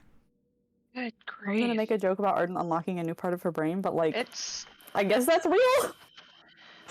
I remember. Oh. Arden, This you're is what still it was drawing like. the strokes into the ground as Bennie is taking in that nostalgic feeling. There used to be What? no sun. It was I'm just this. sorry. Arden is laser focused on drawing. You're like looking up occasionally and such. She's like, what is old man on Sorry, about? sorry. No, Are I'm you just like, senile? I feel like no, because here's the thing, in Arden's note, there is actually a note about how, what did I actually write down? I put down... Something about the sun being fucked up. This is not the first time I've mentioned the sun is a little fucked up. Yeah. It was something about how, like, the sun is missing in the past, and I think it... Is the sun an eye? Is it watching? Yep. So yeah, then you are more hyper-focused, or like laser-focused on like finish the sigil. Oh, Yeah. yeah, You almost, that like- old boy I'm like, was yeah, up old there. news. You just like, What do you mean, old boy? Oh, you know, before it was there, the Did sun. you? Did you know? Do you know the sun? Like, are you buddies with it? No, I just know it wasn't always there. Arden, you finished While- the while last Bennie is- strokes of the Uh-huh. sigil. And from the paper, that paper, suddenly at its edges begins to fray and crumple and then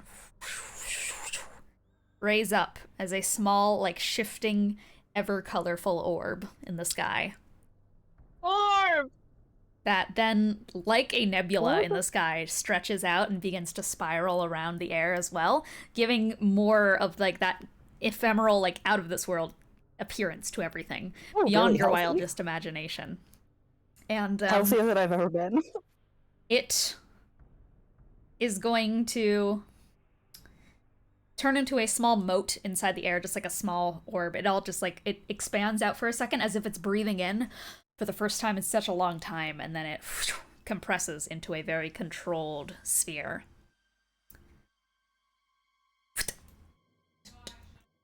And it flies out into the main lobby of the ship. Oh no, guys! What did we do? Go This after is Lily's gonna just friendly. immediately I start think- I going guess towards. we're all following. Bennie is following get as that well. thingy! Chase it. Get that thingy! You guys like crash through into the main lobby once again, where you return to see Lee and Azalin still like on watch and such. They look over. Arden turns to him and she's like, I am magic! And then starts swimming off after the moat. There's a What? little thingy. You gotta go find it. It's like a tiny. I don't know what it looks like, but I know What? it's small. What did something? Laser focused on this tiny moat, just like following it with her. I don't care. obscene Come on, I'll explain on the way. Why does it look like that? Wait. Okay. So basically, what happened is that we went to the friggin' we went into a memory from Veldrin and we saw Genesis use this like sigil thingy. If it's a sigil of awakening, it's the one artifact that we're missing. And then I just decided to have Arden draw it, and when she drew it, it turned into that thing. And now we're chasing it. Lee like grips his chest and very harrowingly goes, That's what it looked like when I was a kid. Yeah, before That's the what Bennie anyway. said. That's what Bennie said. Let's go. How did you do that? Arden is a very magical girl. Just follow them, you idiot. Okay, Lily's like running Magical girl. backwards, basically. She's following behind Arden, who's probably just so hyper-focused on the moat that, like, she's Yeah. in front. And so Lily just starts running backwards to, My like, 23 to passive turn perception. herself... to turn towards, Lee. And is like, so basically, this is like the last thing that we were missing from the artifacts that we needed to collect for the conductor, except we're not giving this one to the conductor, but we don't know where it's going. And as we're in there, and Arden is drawing it, Bennie was like, oh, this is just like when the sun wasn't there. And I'm like, when the what? And it's just been a very interesting time. Okay, so... Wait, are you saying that you found the... What are we even doing with the artifacts now? I mean, we've... Obviously, the plan and things have changed. Does this mean that you found the last artifact, or is this just... This is the last artifact. This is the last artifact! And it's The in... thing that Arden drew. What? But It's a sigil. yes, the sigil of the above. I've heard of the term before, but And then Arden drew it. the artifact? Is it the shimmering gold one like the rest of them that you've collected? Is that what you found? I don't think it's shimmering gold, but it's like a replica. A replica. And I'm gonna go follow it to figure out where it's going, because maybe it's going to the real one. Why would it? Well, Is surely- it gold? I can't tell. Arden, No, is that it's- thing golden? It's not. It's. Does Lee it just have like to be gold? sighs and follows. And then you guys are all kind of following Don't worry Arden's about lead it. as Arden is running after this moat. In the memory that was in Genesis, Lelee would, I'm assuming Arden would kind of have explained it. Was the sigil golden? No. Or yes, it was. Yeah, yes, so- it was. It was? Okay. Yeah. So Lelee sits there, she's like, okay, well, the one that he had was golden, and this one isn't, so... You, Arden, you with like running as quickly as possible, just like light on your toes, just like right down the hall with your monk speed. Just I am fast. keeping perfect pace with this as it goes. What am I gonna change the music to now? I feel like I'm gonna. I mean, I gave it life, Literally- so I would hope it lets me follow along. That, at least. you're its mother now. Yeah. So yeah, no, you just quickly rush after it throughout the halls of the ship of the subconscious, and as you're following it down this hall, just like running and such, and like you're running towards it, and that is when a door very suddenly and urgently slams open right in front of you. I need you to make an acrobatics check to see if you avoid just slamming head first into that door.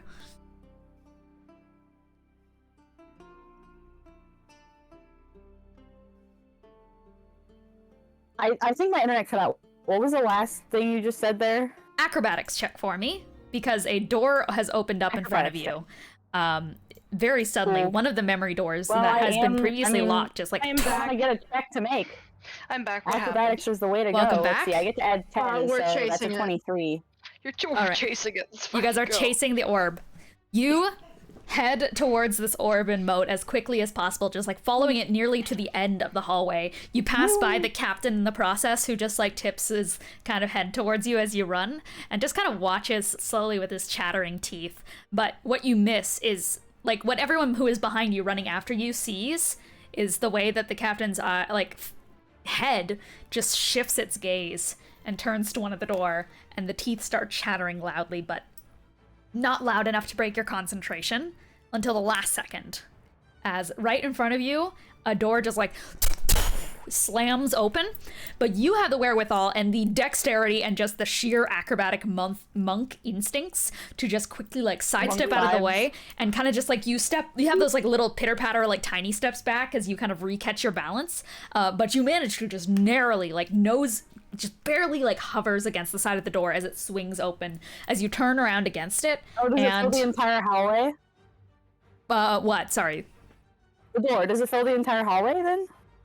No, it doesn't. You're able to I figured sidestep. Arden would just step to the side and like Yeah, keep that's going. that's basically what you did. You just stepped to the Okay. side.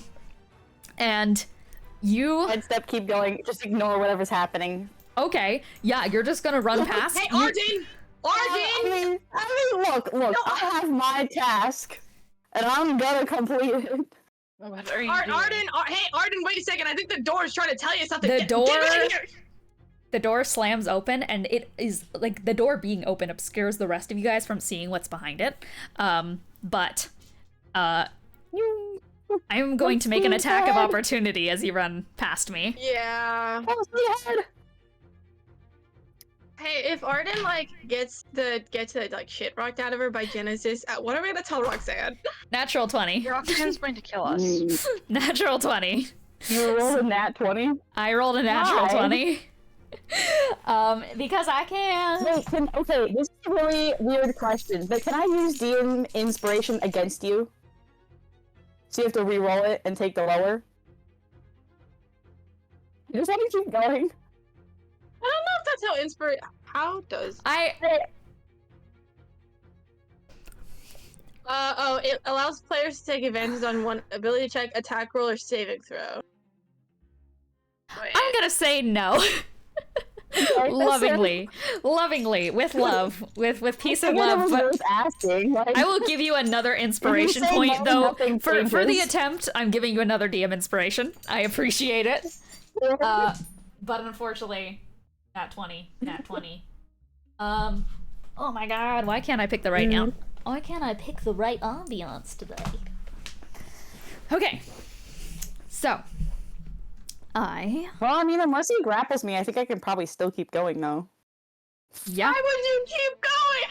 You are being attacked! I gotta find it! From behind you, Arden, you hardly hear it, but the rest of you guys see the rising silhouette as tendrils just like form I outwards. kept it.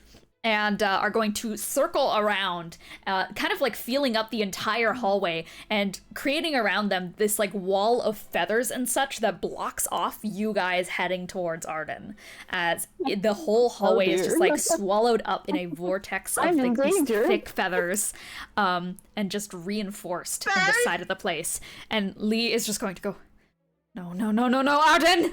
And Wait a Sinambulus. second. Sinambulus like runs up and starts slamming her fist against the door and goes, "What the fuck, Arden?" Arden. As Why would from you not listen to the doors?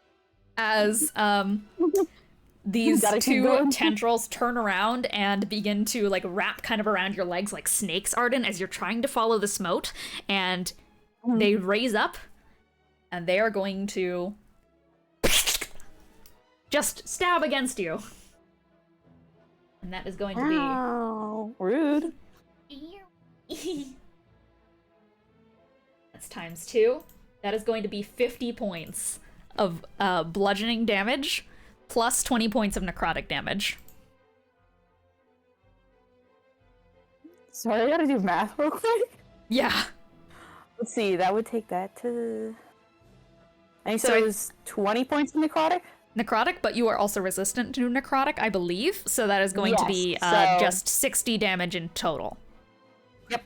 Alright, cool. Well, I mean, I still have hit points. Am I grappled? And Still have 'em. you are grappled. Alright, well, I'm just gonna, like, turn to whoever it was and be like, hey, I got things to do, people to see. You And turn then- around and are met with the face of Grimoire, who is very, very clearly not Grimoire right now. Cool. And he let's begins see. to step towards you and goes, "Oh no, my dear. Unfortunately, as much as I love your creativity, you're going to have to try a little bit harder than that." Can we hear this at all through the giant wall of No, you goopy? can't. Okay. But you guys can attempt to break through if you want. Yeah, I'm gonna break. I'm breaking through. Sword flying. Yeah, sure. Roll to hit. I'm gonna use the Katars because they do slashy. Yeah, Sinambulus is gonna take her stingers and is going to also start tearing at the wall. So you guys can start rolling to hit. The AC for that is going to be 13. Benny, are you hitting as well? Alright, I'm gonna also roll to hit. All right, roll to hit. 17. Lee takes like a small sickle out because that's all of like the slashing damage he has that is not like AoE and will kill every one of you. So they're just going to pull out their own sickle and they are just going to hold it back and just go like, "Hang on, Arden!" And is going to start just chopping at it as quickly as he possibly can. So 13 is the number to beat, and in total, it is 50 damage before this wall is broken. So Where do you I got 8 damage for you, buddy. Oh 8 wait, I need to damage? add the You fire have, though? damage. Hold on. what do you have? Wait, let me check a couple of them. I think That's, the one that would work best 8. for this. Oh, it feels a little. I do have Dimension Door spell scroll. You do. I have Let's see. 17 I to guess hit. how far away has the moat gotten? Like, is it still? You're You still can, chasing if your eye is still on it, Why? it has gotten another like 35 feet away. Cool, and it's just like still heading that direction, right? Yeah, Genesis is going to reach towards you and is going to sweep his hand under your chin and is going to go like, no. You're not supposed to look at that just yet. You still have more things to figure out in here. Look at me instead. Right up here. No, I don't like your face. He is going to take like these very sharp charcoal covered like talons and is going to kind of like try and dig them just a little bit into your temples and try to forcefully move your head away. Yeah, I think that's the moment where, frankly, Arden's like, danger adult sense, creepy old man. Yeah. And I think I will actually just, you know what? I don't even know if we can keep these outside of the subconscious, so I'm just gonna use the Dimension Door spell scroll. Who gives a shit? Fuck yeah. Yeah, And you so know you... what? I can see that the moat is, like, just going in one direction, right? Like, it's just been, like, continuously going this direction? It's just been going in one direction, yeah. Cool, I'll just go to, like, I mean, it lets me teleport to any place within, 500 feet. So 500 feet? I'll just go, like, as far that away as I can, I guess. That away? Okay, so you can get, like, 100 feet forward and just kind of wait for the moat at the end of the hall. Yeah, pretty much. Actually, yeah. 100 feet is to the edge of the ship, of the vessel. Gotcha. Yeah, I mean, I'll just go that far. All right. Yeah, so I feel like Arden's does have a verbal component. Her verbal component is just gonna be bad touch and then spell scroll. You guys hear from beyond that winged feathered wall, bad touch get yelled out from Arden as there's just like a and then you just like feel a little magic. Yep. A little magic bursts out into the air. Oh yeah, Lily takes that completely in a different way, and now she's just even angrier. Mm-hmm. Oh no! I feel like Arden She's like, upset. She's upset. upset. Other end of the hallway, she just like yells, "You suck!" And he is just going to turn his head up and is just going to go, always has to be the clever one, doesn't they? Don't they? Those Marlows. I wasn't even doing it on purpose. She's just like this. And they're going to sigh. And he's just going to start stepping a little bit forwards, and is going to start walking towards you. That 100 feet away. Pull out, I mean, my longbow can reach this far, so I figure I can probably stab him a few times. You want to try and shoot him? Yeah, honestly, yeah, I do. He is going to reach. He's kind of a dick, so. So you go to shoot him. He is reaching a hand up towards the moat. He kind of just like takes a few steps forward, and then is going to like cast a quick kind of like misty step to like get right next to the moat, and he's going to like try and wrap his palm. Leave. Yeah, roll to hit. Yeah, I'm gonna. Frankly, the moat isn't a creature, is it? It doesn't seem like a creature. No. Just like a little thing. Okay, cool. Because now that he's a little further away, this works even better for me. Because I'm just gonna use one of the explosive arrows. I guess I don't know. Although I guess, what does it seem like? I mean, he's more of a wizard, so his dexterity is probably not like that good, right? Who knows? What are wizards like? What are wizards like? I could just shoot him. What are wizards like? They don't usually have very high dexterity. Wizards are squishy little guys. They get 2 attacks, so yeah. So I feel like it also just lights shit on fire. Non-worn, non-carried flammable materials all get lit on fire as well, which I feel like would. Actually, wait. Would this light the boat on fire? I don't think I want to light the boat on fire. Not the boat. Okay, cool. As long as it doesn't light the boat on fire, I think we're good.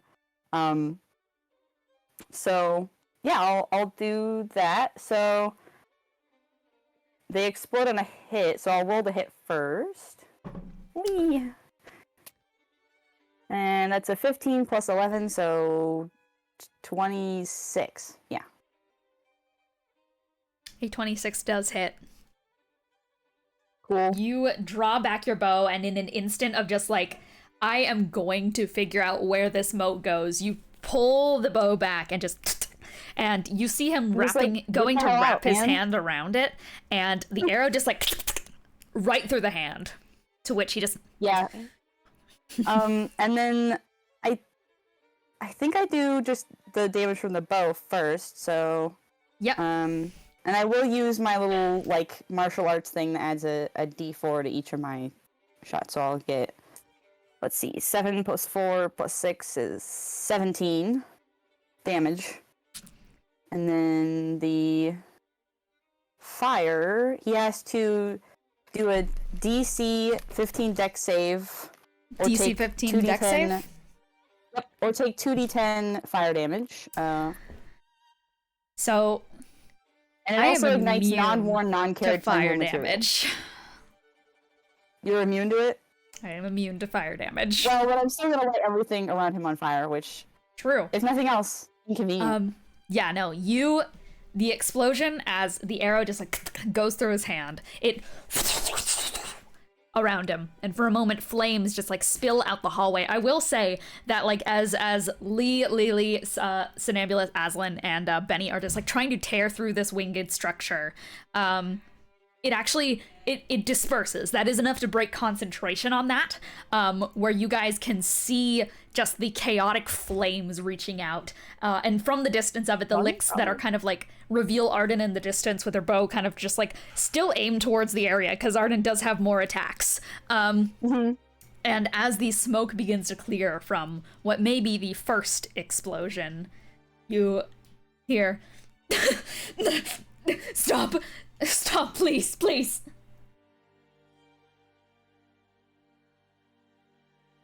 Yeah, well, I mean, if that knocked him out of being possessed, then... I don't know. I guess, does it seem like, what? First of all, who is saying that? That is from within the smoke, as you see a hand wave out, not and you British. actually, you hear him just like shout out, I'm not him! I'm not him! I'm Alright, can I make, like, an insight check about that? Yeah, roll insight. Cool. I will roll Well, either this is persuasion or happening. deception, and I will not tell you which one. Oh, Sick. interesting. Alright. Never mind. I do have Winting. proficiency in This is worse. insight. This is not something that has really come up very often, but ooh, and I rolled an 18. So 18 plus 8 is what? What is 8 plus 8? 16. So that'd 26. be 26. I can do math. It just takes me a minute. He does appear to be back to himself, to Grimoire. As he raises Okay, a cool. hand, Well, I mean, that's shaking and honestly, trembling, like- and kind of curls I mean, into that's what I himself on the ground and wanted. just like sits there kind of coughing. You also see the moat escape the flames and such. It leaves like a tiny cloud of smoke behind it, and you see him like slowly standing up and like leaning against the wall. But does your eyes just like dart to the moat? Yeah, pretty much. She's like, alright, good to hear you're back. And then she's back at it again. The moat floats. Do do do do. The chaos just like instantly kind of turns into this like almost like strangely whimsical, like it is a mixture of just like pure chaos and then also just like the whimsy that the orb and the moat produces from itself, with that galactical string, that almost like nostalgic and disorienting effect from it all. As it flies right towards you, flies right behind you to the wall at the end of the hallway, where there is a door that has been locked 8 times in arcane lock chains in the form of an octagram. Oh. Yes. Jeez. And from there, the moat disappears into the doorway, and from the inside, through the keyhole, like all of the keyholes of these locks that converge into this like this kind of like eye shape in the center, you see a golden from inside that door. Hey guys, I think it did something, but there's like a lot of locks here. And then you have like the knock spell or whatever. Grimoire Oh, yeah. stands up and like folds down against the wall. He's just like, you know what? That seems like a pretty fair reaction. He's on the ground and he just like turns and looks at all of you guys. What is the look on everyone's face? Well, Lelee looks kind of like upset, just a little bit. She's got like her arms crossed. She looks more. She's not mad. She's disappointed. No. Like specifically, this look is aimed at Arden. However, she also has the demeanor of like, we will communicate about this because communication is important in an adventuring party. And and then like as she notices Grimoire's new look, new posture, she looks less scared and more peeved at the fact that she can't go down the hallway. You can go down the hallway. Yeah, you can come She's down the covered hallway. in for sure. fire. Oh, No. She yeah, can't go down the hallway. the boat actually did not catch a blaze, so there was like a bit of flame, but it snuffs out pretty quickly, Okay. and you feel the heat kind of retract as actually the captain will take their hands and just like tap out the rest of the flames in the area and just like stare. Yeah, she's gonna like Please. wave at the captain, just like, thanks, buddy. You know how kids are. I was pretty sure it wouldn't catch on fire, so. Lee and Aslan's eyes are just like deadlocked onto Grimoire. Huh. Well, it appears that things have, as always, gotten more complicated. Yeah, I think I found like. We will talk about indigo. you in a second. I mean, you know, skipped a few steps, but I definitely don't think that Genesis wanted us here. Don't Or No, he tried. don't say his name. okay, that one asshole. I don't think he wanted us here.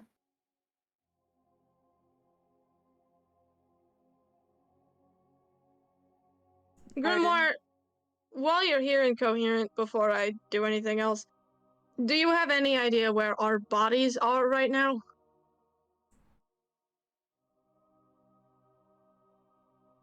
Well, quite frankly, I assume that me being in my right mind again and in your presence would cause a bit more of an outburst.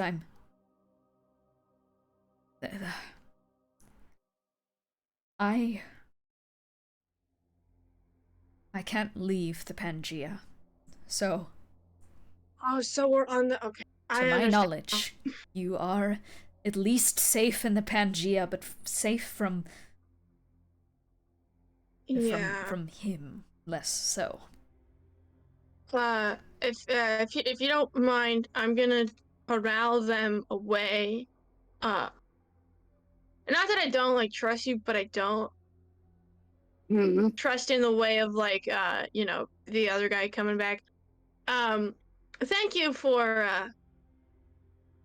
at least coming back at the right moment.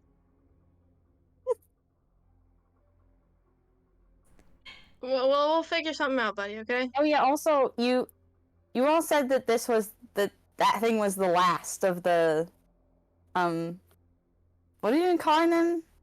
The artifacts. Artifacts. Yeah, the Yes. artifacts.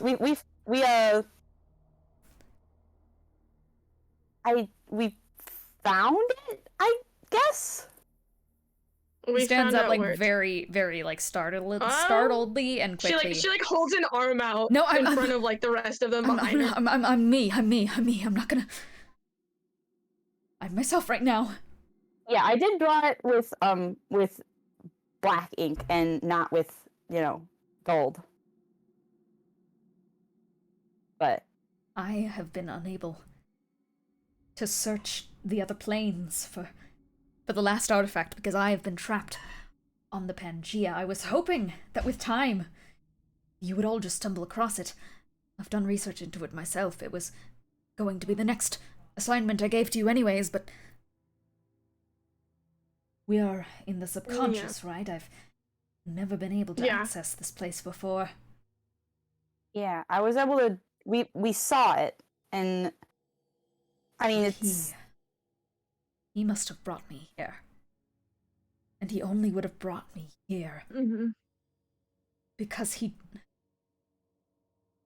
doesn't want us to find the artifacts, so you just found the last one. Yeah, I think so. I'm So actually now pretty confident I could draw it again, considering I managed to draw it once. I mean, it probably wouldn't work because, you know, we're in the brain and it didn't work that time. But I mean, he did it. I mean, I think we probably need to draw it in gold, right? I don't think that's how that works.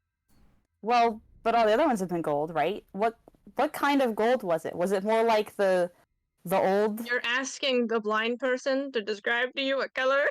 Well, I have don't you remember seen that much. you saw them in the past, right? Were they like Yeah, it's reddish at all? colors. Or I color's guess I could ask fuzzy now. Benny. It's ichor. Ichor is what you need to draw it from, but I don't. The moat, it led you to that door behind you that, Mhm.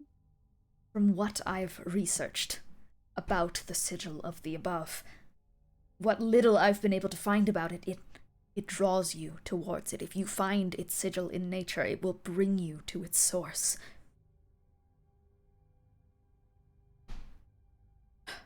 Oh. I see. You have no reason to continue trusting me. I have a reason. Well, I mean, I don't have any particular reason not to either. I mean, You're possessed, Wilfred but that's like trusted you. conditional. He put in a lot of faith in you, so now that I know it's actually you in there and not some other guy, I feel like at least I should try my best. It is. I promise. Every mission I've sent you on has been in my right mind. I don't doubt you never had the funky accent when you were talking to us. Yes. Quite a scandal. This whole situation is. Oh man, dude, you have no idea how long I've been waiting to hear that again. Oh Christ. Oh. Are you okay?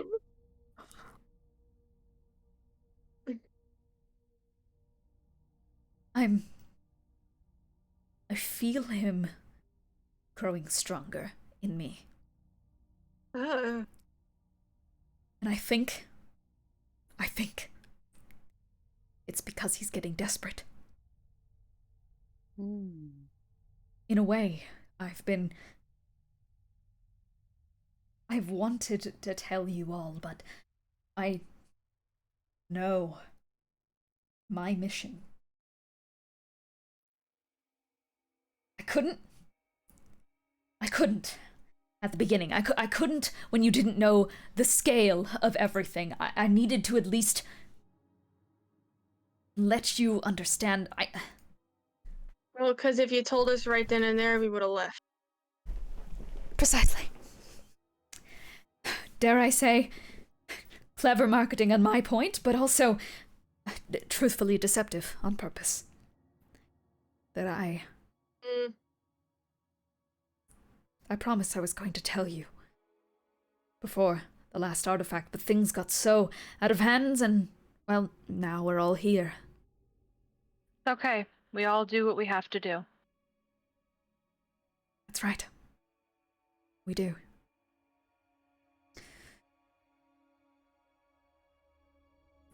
So, I won't approach. I understand the situation. Whatever he's done to get myself here, I don't have access to his power while I'm myself. I can't get out. So in a way, you're locked in here with Genesis until whatever he wants is obtained, or if you get a ticket out. If you find the rest of Benny's memories, maybe get the sigil. This is going to make things complicated. Okay, so we have to basically... Okay. I'm going to ask you, Grim, to the best of your ability, as comfortable as you are doing it, get as far as conceivably possible from this section of the memories, so it takes him longer to find them. If this means watching a memory about Benny making pancakes when he was, like, married,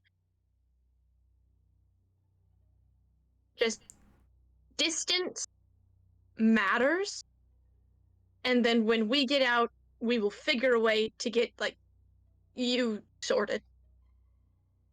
Yes. We will help you. I promise.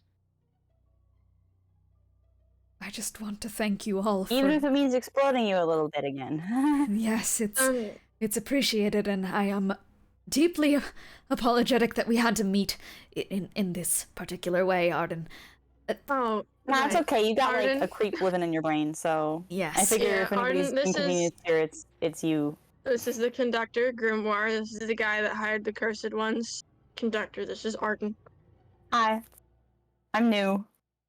Yes. Have And you are quite young. Yeah. Don't let that fool you. She's a real tough one. Oh, She wouldn't let us leave without taking her with us. Yeah, I did do that. I appreciate the spirit. I just truly hope you can all proceed with caution. There are people out there, myself included, who are banking on you surviving. I need you all to get through this. I'm very good at that. Good. Good. Well, I mean, you have my word that if I die, I'll come back as a ghost or a zombie, something, because I'm not resting until this is all over with. You won't see me quitting anytime soon. I gotta make up for whatever the fuck I did. Pardon my language, don't repeat that. looking at Arden and Lelee. Aren't we Daring. the cursed ones? Don't we? I'm pretty sure we can curse. No, well, That semantics does aside. that does make sense. Yeah, that does make sense.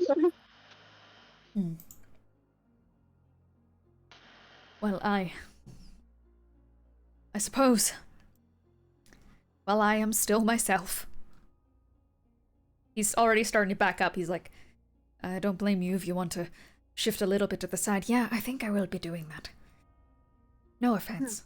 I don't exactly know you or exactly have prior trust with you, and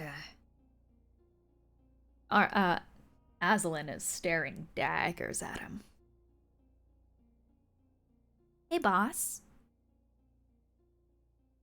I'm not him right now. Right. I'm just shocked to see your face in the flesh. It's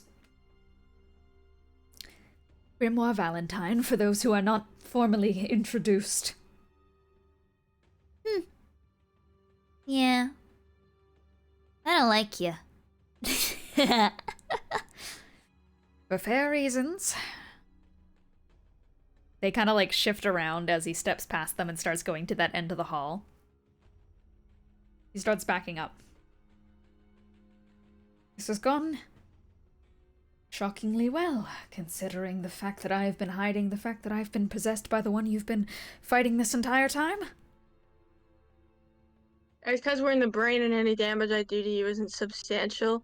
And also because Wilfred liked you, and therefore, if Wilfred liked you, I'm morally obligated to not hate you. Besides, you deserve our help. No Well, one should have to live like that. Also, we kind of saw one of the meetings. Well, no, we saw a memory where we like met him and he was really creepy. So We did do that. I was like a eyeless guy. Is that right? And, Well, he was orange. I guess I have to thank that. Well, I give my thanks to Wilfred then. I will get as far as I can. Can't guarantee I can hold him back forever, let alone for a little bit. I mean, is there anything that can make it easier for you to do that?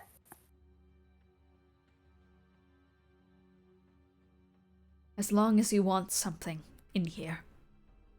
He is stronger against me. What if he thought it wasn't in him? That could do something. Well, because, and I'm assuming he's listening right now, because we have no way of knowing concretely if the thing that he wants is in Benny's mind. Because for all intents and purposes, nothing in here is going to translate to the actual real world, so anything we learn in here won't even have an effect on what's happening out there. Oh, that's We what you only came think. in here to do something completely unrelated. Yes, that could be something. Maybe if I can... Maybe if there is a memory here that isn't one of Benny's, I could trick him, at least for a little bit, to think that he's somewhere else. Not in Benny's memories, but someone else's mind. Obviously, it's not a good idea. Some of Obviously, Lily's memories. We haven't it's had any not of a good- mine yet.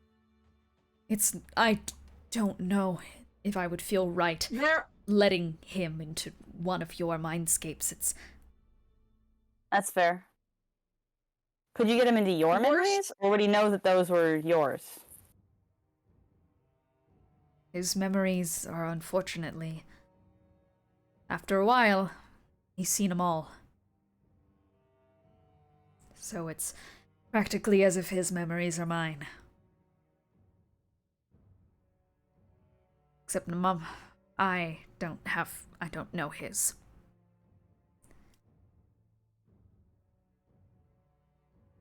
And go okay, to we the can end of the save that hall. for like a The captain, worst case scenario. maybe the captain can hold me back for at least a bit. Just, I'll do everything I can to not get you hurt more. This mission Don't push means a lot yourself, to me. kid. I'm so sorry. Well, I believe in you. I'm sure you can do it. We believe in you. If not forever, then certainly for a little while.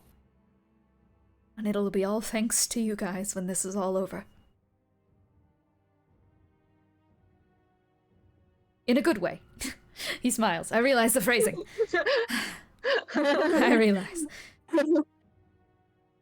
I say it a lot, but it truly is a scandal, isn't it? Yep. God, I miss Sharpay. Me too. Sharpay used to say scandal. Well, I suggest you get to that artifact before he takes control of me. Or ruins this mindscape. Oh boy. I really hope that doesn't happen. I'm hoping so too, for all of our sakes. He must be in here to stop you from getting it. Must be. So close, I can feel it. Thank you once again for putting your trust in me. And now I will continue to put my trust in you, and my faith in you.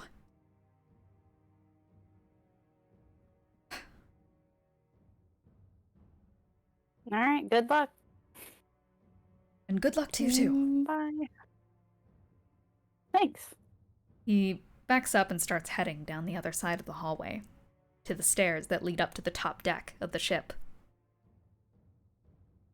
You see for a second as he kind of just starts idly flicking with his fingernails.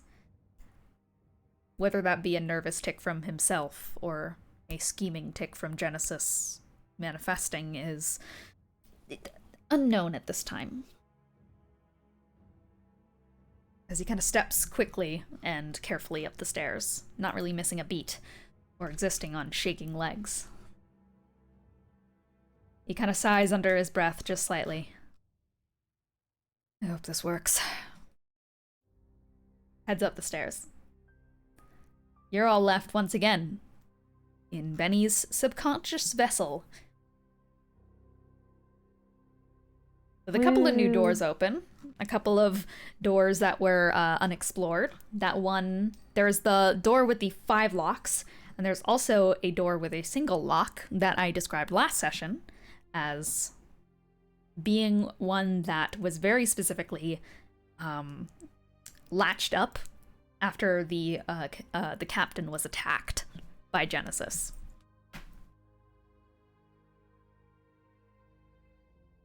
So, Bennie, do you have knock?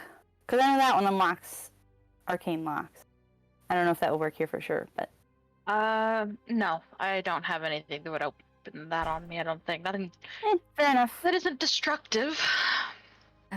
If you're going to ask me as well, considering I am a spellcaster, then I unfortunately do have to inform that I also lack the knowledge to use the knock spell. I also don't know it, Alright, but well- that's just because normally when it comes to doors, I find the best option is to just kick them down. Break them. Unfortunately, those are Yeah. arcane locks, so the whole kicking down point is a little bit moot at this point in time. Not with that attitude. No, actually, it is with this attitude, because, like, arcane locks, you can't exactly just break through them. Not with that attitude. I'm telling you how it works, and you're just I don't know, I think dismissing you should let her it try. with attitude. Alright. Hey, how you doing? Step this You're going to squabble. make yourself You look... want to try and kick in the door? You are going to make yourself look so stupid, Aslan. Yeah, I will actually. But if I kick it down, you're gonna look stupid. Okay, before we try and kick doors down, Arden, new party rule. No running off without telling us where you're going. Please. I mean, you knew where I was going. I was following the little thingy. No, in the way that if the door tries to stop you, listen to the door. The door didn't try to Arden. stop me. Somebody just opened the Arden. door in front of me. No, it opened on purpose. Arden, I know that, like... I know No, you're I'm in the pretty sure party, it and I was know that you're an that guy adventurer. who opened the door, But I'm- wasn't it? No, it was the ship trying to stop you from running straight into Genesis, Arden. I'm worried about you a lot. We both are. And sometimes you just do you and I am reminded that you are a kid and you don't really have this sounds kind of mean. You don't really have impulse control. Yeah, he did and kinda you just stab kind of me. yeah, you do things that like seem like a good idea one moment and then end up being not a good idea. So, while we're running next time, just maybe like hang back with us because we're the same speed and like we can I just want to make sure that you don't like die because this is still Yeah, pretty that's fair. dangerous. Although, I will say, I'm pretty sure if that guy killed me, then... You'd have a minute for Revivify and then no, it would be I mean, kaput. like... If you told my mom he killed me, then she'd fuck him up. Yeah, but I'm not gonna let Also, you die be for the grounded, but, like- chance that. Yeah, but like if I'm not gonna No, let that's you die fair. for the I'm chance just- that like your mom I'm just kills. the saying, guy. like... Yeah, I know, I just, Arden. you know... In case you were wondering, I think she'd kill him before she killed you. I don't want to mean, just die like that either. makes you That's feel not better. the crux of this argument. It's the fact that I don't want you to die. Yeah, I get don't it. care what it gets me if you die. I don't want you to die. I'm not gonna try and die. I don't have any plans to. I'm pretty Nobody- sure it would I take just- more than that guy, like, stabbing me once to kill me also. Although, Yeah, to but be he fair, did- that would he kind of depend did on how well I almost- was feeling to begin with. He did almost kill us in like six seconds. Yeah, I that's think true. what they are trying to get at is that you are, I think what they are trying to say, dare I put it into words that, maybe it has not been easy for these people to say in the past to people, but you seem to them like a bit of a family member of sorts, and they do not want their little one to die. They care about you, is what I am getting from this. Oh, Yes. That is at least that does what make he sense. said. I just, what he I said. don't know. Well, I you guess can I say was it for really yourself. caught up in, like, Lee nudges you, you know, Lily. getting should say things it. done, I guess. You should say it for yourself, though, Lily. See how it sounds. Not to be like a counselor, but when I was younger, when I was younger, I made some good friends myself who, unfortunately, fell in the line of either duty or unfortunate circumstances. It's good to tell the people you love and the people that you wish to protect that you care about them. it makes them...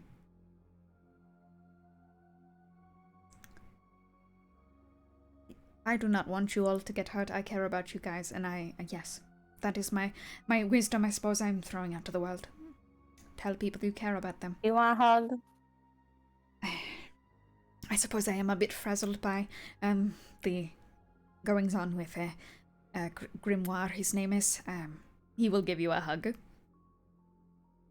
And truth be told, you remind me of Aslan before. She was a little shit. Like, she's definitely the kind of person who gives hugs that are, like, really tight and, like, kind of lifts you off the ground a little. Oh, wow. You are strong. Okay. Nice monk genes. There's no genetics to being a monk, but it's monk genes. Truth be told, I just, your guys' dynamic remind me of before, Aslan was a little shit. I can hear you. Yes, I know you can hear me. It's on purpose. You hear a thud as Aslan is trying to kick down the door. And he just goes...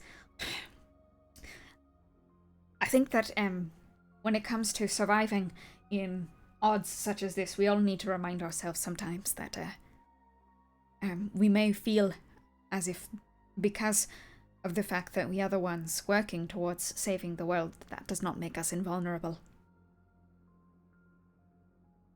I know that we all know this, Yeah. but it's good to say it out loud sometimes. Yeah, I mean, I guess maybe this isn't, like, something you would have known about, but when I left to go on adventures, my mom sort of gave me, like, a little thing that keeps track of whether I'm alive or not, so that if I'm not alive, she can come fetch me and make me be alive again. Although then I would be, like, super grounded. So... Listen, as somebody maybe who has instead... died- I know how about, I'm supposed to be careful, and, like, yes, I am, definitely. because But how I don't about... want to die. Yeah. Yes, I just feel like probably maybe that would make you feel a little better to know. It does. I But maybe mean, put this one as through your head. someone- Maybe put this one through your head. Being grounded sucks, don't get grounded. He pokes you on the, like, forehead and such. Exactly. Like, I'm There we not go. planning on dying. I don't want that to happen. And I Right. feel bad, because I know it would make you sad, so... Yeah, listen, kid. I've died so many times. It's not even funny. It is not great. Gives you back problems. And I care about you and all that junk. I'm not really good with like feelings and stuff. It's just emotions you're gonna get. In Arden's defense, how the fuck were they supposed to know that Grimoire, Genesis, whomever was going to appear suddenly through a door and start throwing random shit at them? Yeah, Yeah, I kind of thought the door just, like, opened yeah. for... You know, like, if you've ever gone through, like, a hallway, like, in a school or something, and, like, somebody just opens the door because they didn't see you, like, you know... I didn't go to school, but yeah, I get what you're talking about. I mean, I didn't really go to a school either, but, like, I've been in buildings like that, you know? And sometimes somebody will open a door because they didn't see you, and you almost smack into it, and... Generally speaking, it's kind of hard to, like, lose all your momentum right away, so I always just go around the door and keep going, because, like, otherwise you get smacked in the face with the door, which kind of sucks. You hear in the distance, like, Aslan, like, perfectly kicking this door and such, in time with, like, Arden making all of this, like, this discussion about doors and being hit by them. You just hear, like... and, like, as you're talking, Aslan just goes, Shit! I think Lee was right. Ugh. yes, I told you that you are going to Alright. look stupid. Listen, let's go find another door to go through, and I'll tell you about the first time I died. I think that's a good idea. Okay, cool. Love an adventure story, I guess. Aslan just, like, kind of, like, rummages her way over back again and is just going to go, Okay. Are we all good? You guys all done with the blah blah blah? Don't die. That's like that. That's what it boils down to at the end of the day. Yeah. Don't You want a die. hug? You also want a hug? I mean, yeah, you did seem pretty worried when Arden was over yonder. Well, I'm just saying, you've come a long way. I mean, I give you a hug. I like giving people hugs. Yeah, sure. Hug. Yeah, let's do it. Let's. Yeah. Let's. Nern gives Aslan like a real good hug. This Maybe a little is tight, your but, you know. fault. She points at Who's she pointing at? she points at Lee, and just Lee is like, I was not the one that made you like a good person by any stretch of the imagination. You are just blaming me to blame me. Yeah. I mean, and I I'm think gonna keep honestly doing it might that. have been me that did that. A little bit. It was Arden. It like a was, but little I'm not bit. gonna blame Arden. I'm gonna blame you. I don't That's know if I fair. should, but do I take this as a is that a compliment? Are you complimenting me, or are you? I think if she blamed me for it, it'd be a compliment, but if she blames you for it, then it's not.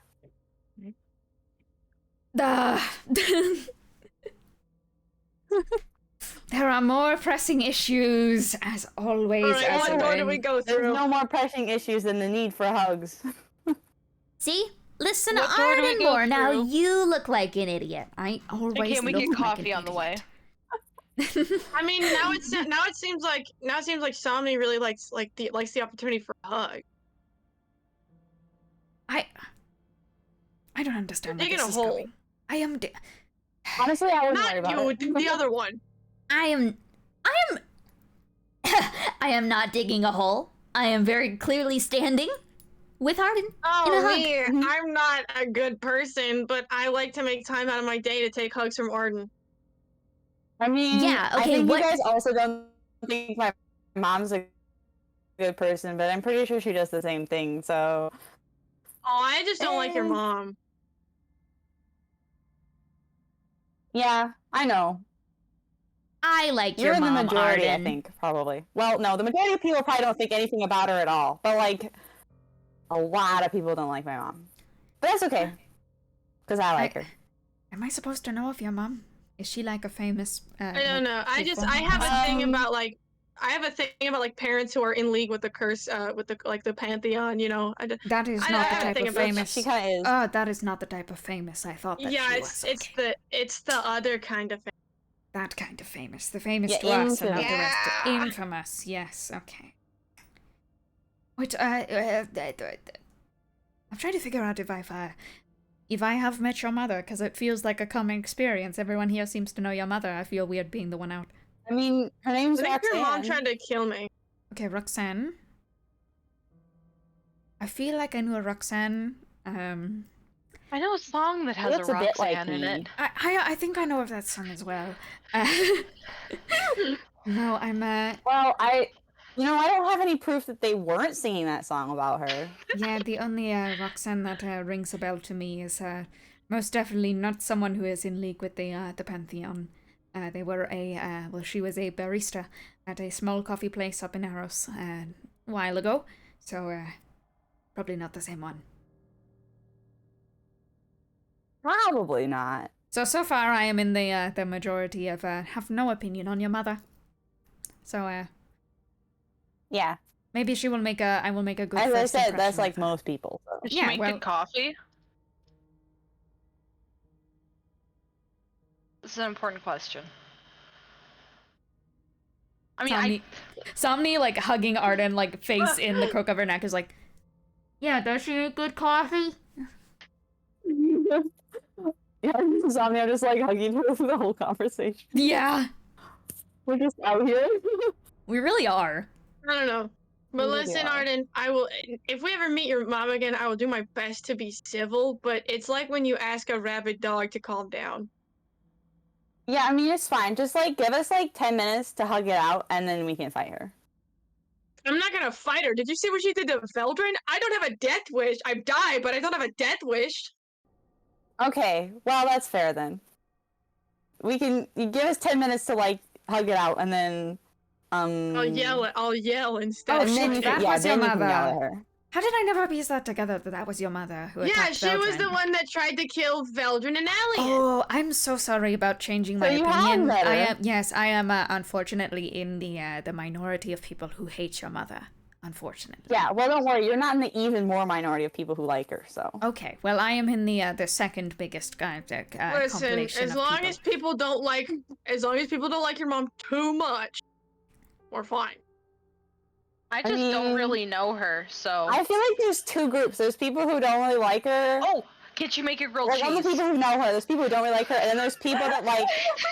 Are you grilled cheese? Are you hungry, Benny? I'm so hungry. Oh, We're maybe we in should the go eat some food. mindscape. How are you We're hungry? in your mind. We're in your mind. Just think up a grilled cheese. I don't even know what a grilled cheese Yeah, is. can He you like really puts his hard. 2 fingers to the sides of his head and tries to think.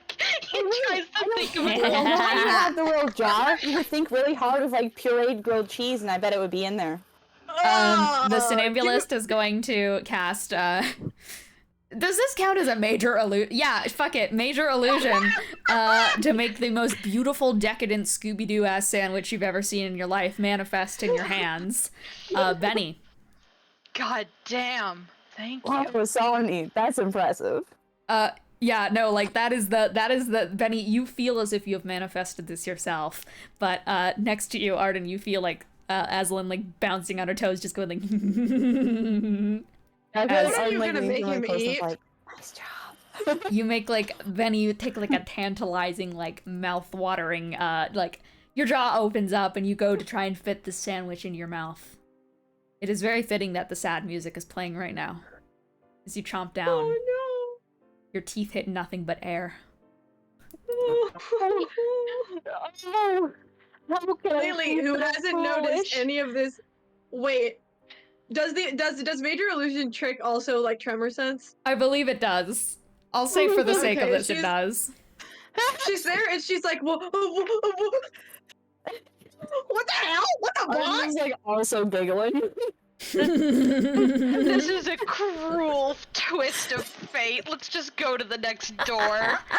What's gonna happen I mean, next? I don't really have What? provisions in my pack, you know. We Gullible need to old finally man. do what we were supposed to do this entire session and look at a door. Yes, it really, it is fascinating that we just get, like, so caught up on the funniest little things. It is great that we are able to at least ignore our impending doom for just I'm getting a little bit too dark, am I? I'm, like, ruining this whole funny No, thing we see, have guess happening what? here. Guess what, Lee? The only one getting too dark The is me fact and my that Curse camera. God is so desperate to keep us away from the door means that he doesn't have it. He doesn't have the thingy. So if we get the thingy before he gets the thingy, we are home free. So we can just fuck around as much as we want until, you know, we have to, Till the door opens? pedal I to mean, the I metal. assume that, like, you know how, like, as we've been going, like, the locks have come undone and all that? We've What? been able to go in Pedal more to the doors. metal. What are we pedaling? Yeah, Like we should, like, speedrun it. what is a speed Speed run.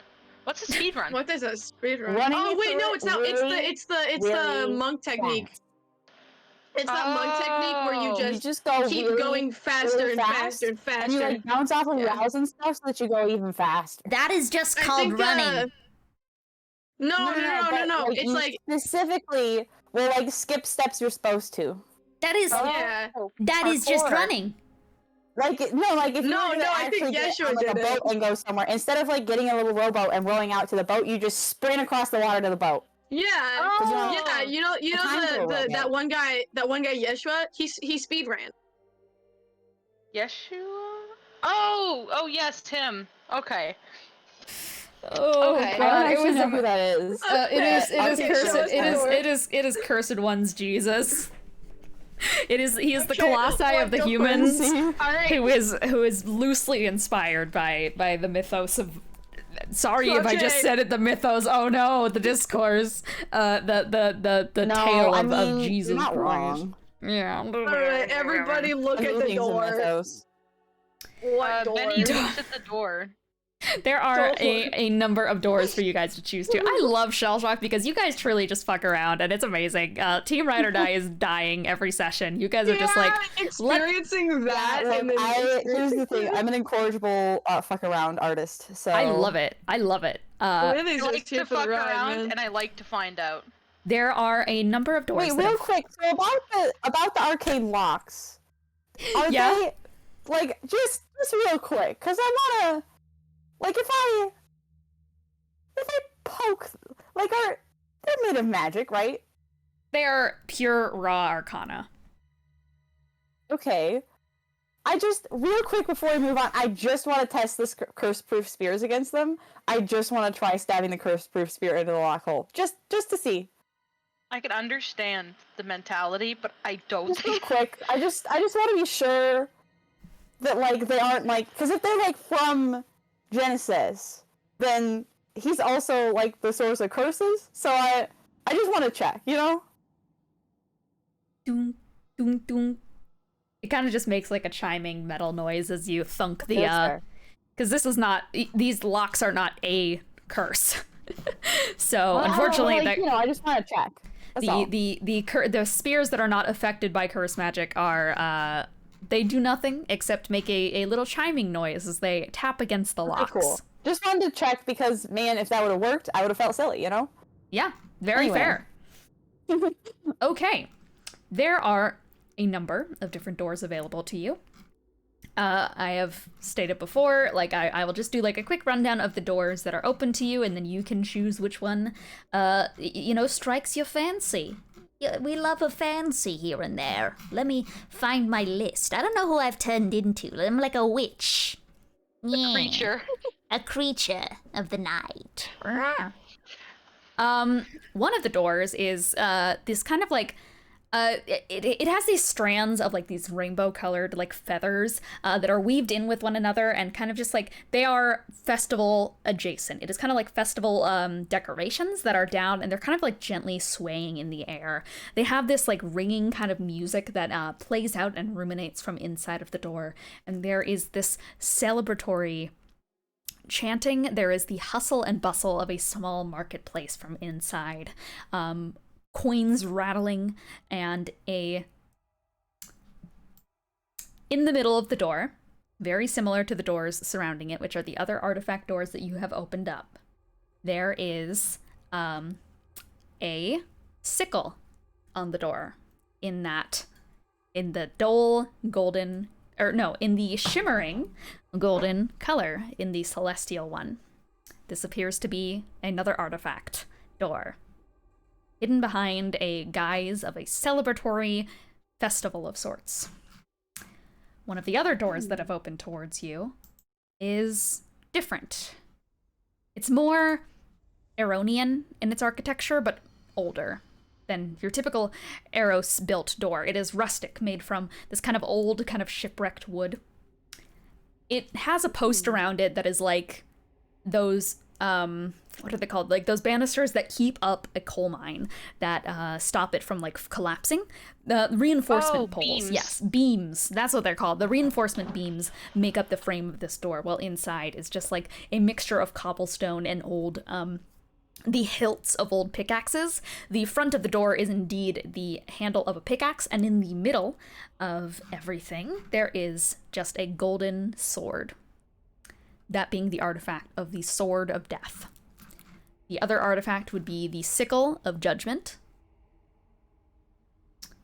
And, what other doors do you have open? There is also the locked door. This door, which I've described before, but I will describe again for you, is wrong. It's out of place. This is one of those doors, just like Lelee's memory and Kasim's memory, that doesn't belong to Bennie. It's more like a portrait in a golden frame covered in filigree and laden in canvas and painting. CMIV is the date, the year 904. It is painted in a neoclassical style, and there's just a number of figures, robed figures, in that kind of like, what is that classic painting called? It's the one biting the other man. But, and people with robes in the background. It is that, but of familiar figures, that being some horned figures, 2 of them, and a number of other similar people who remind you of the spies that you've taken the forms of before. Dante and Virgil? Yes, that one. Okay, and yeah. the ones Got it. taking the form of Dante and Virgil are an angel, a demon. The demon is dipped low, perhaps in a kiss, perhaps being laid to rest, and the angel is above him, but it's all burnt, and paint rolls down the canvas, dripping like melted wax. Their faces fade together and mix into one. The handle is covered in dark red spikes that kind of drip down the side. this door is radiating with red energy. The other two are the gold energy of having not been completed. Those are your 3 door options. So, Carnival with the Sickle of Judgment, Coal Mine with the with the Sword of Death, and a non-artifact door, a memory of someone else that is locked. And the captain has said before that with doors that are red in their glow, he has given you this kind of rundown before, that you need to give something up. Whether that be some hit points, some damage, or some memories to open a door like that, which is locked.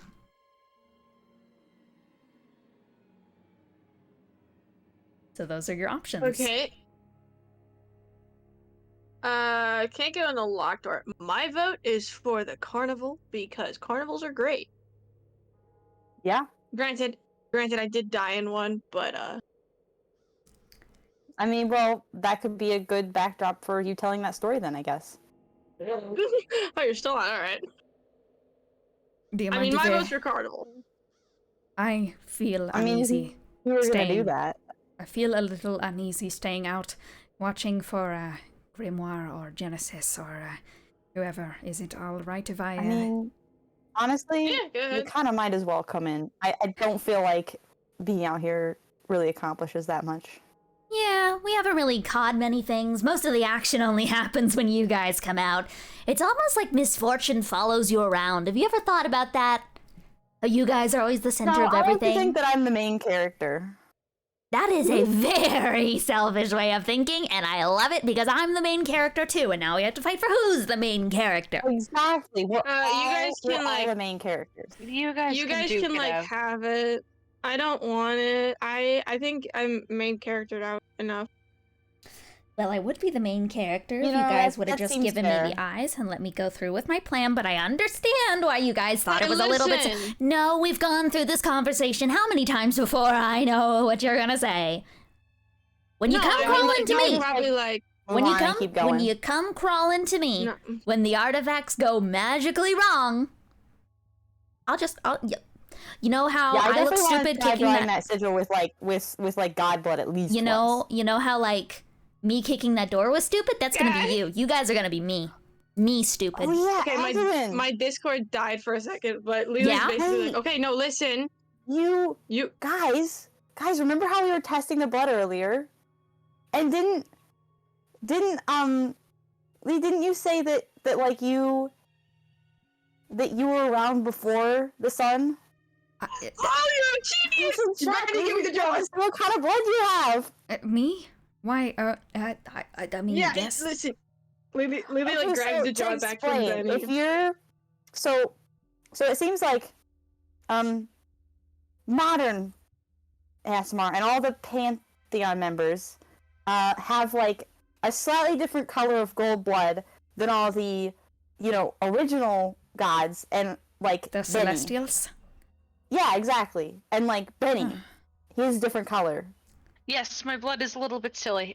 It's like oranger. What? Okay, describe silly for oranger, sure. That Yeah, here. I mean, we could just do it. We have the Well, little, maybe- we have the thingy. We have the okay. the jar. So I am to do what with him? And am I to bleed in it? What am I? No. We're just here. All you have to do. Wait, who is attuned to it now? Lily- Bennie. Lily attune back to Lily it, has or- it.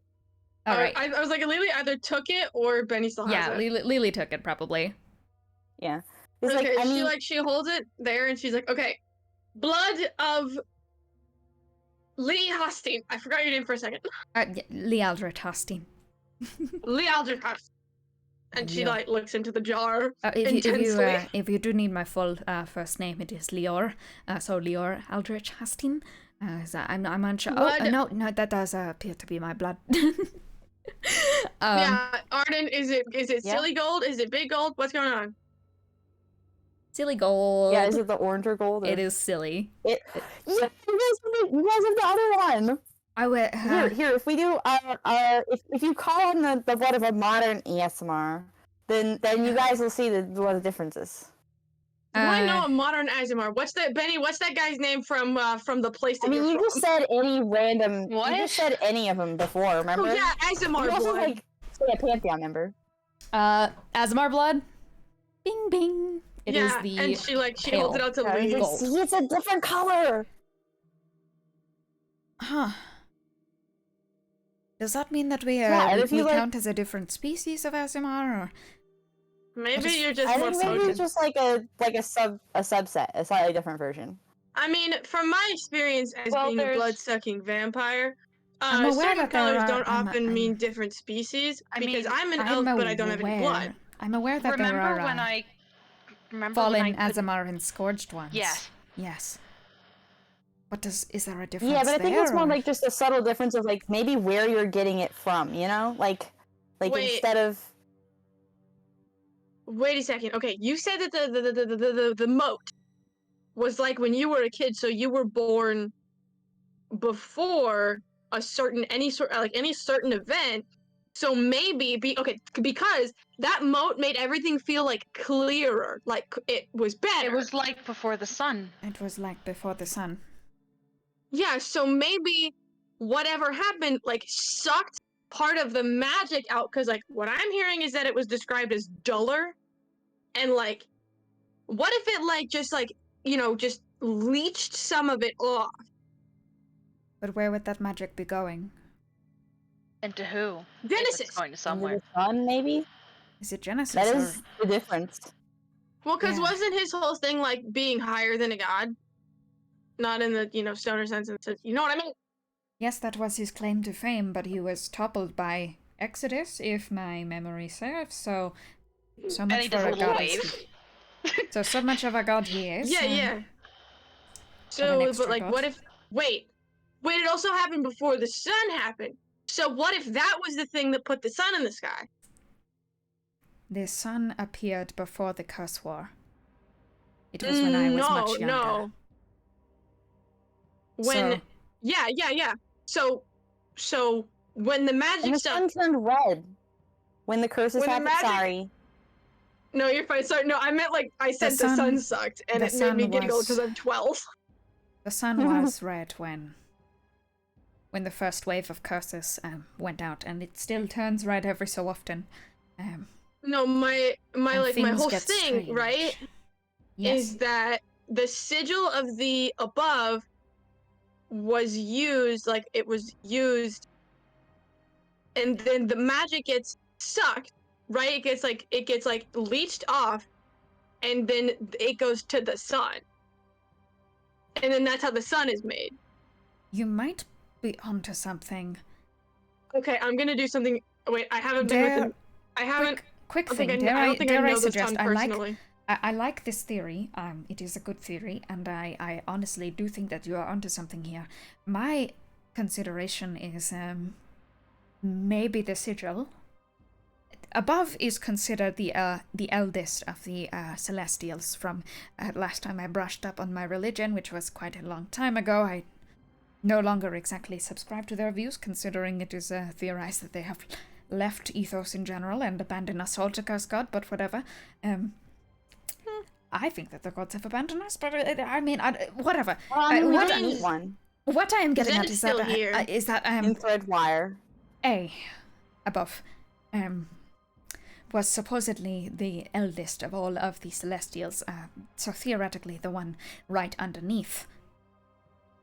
If Ethos God is real, the main one, the big one, then it would be above right under. So I wonder if above somehow maybe the power filters in a way through that sigil. I don't know.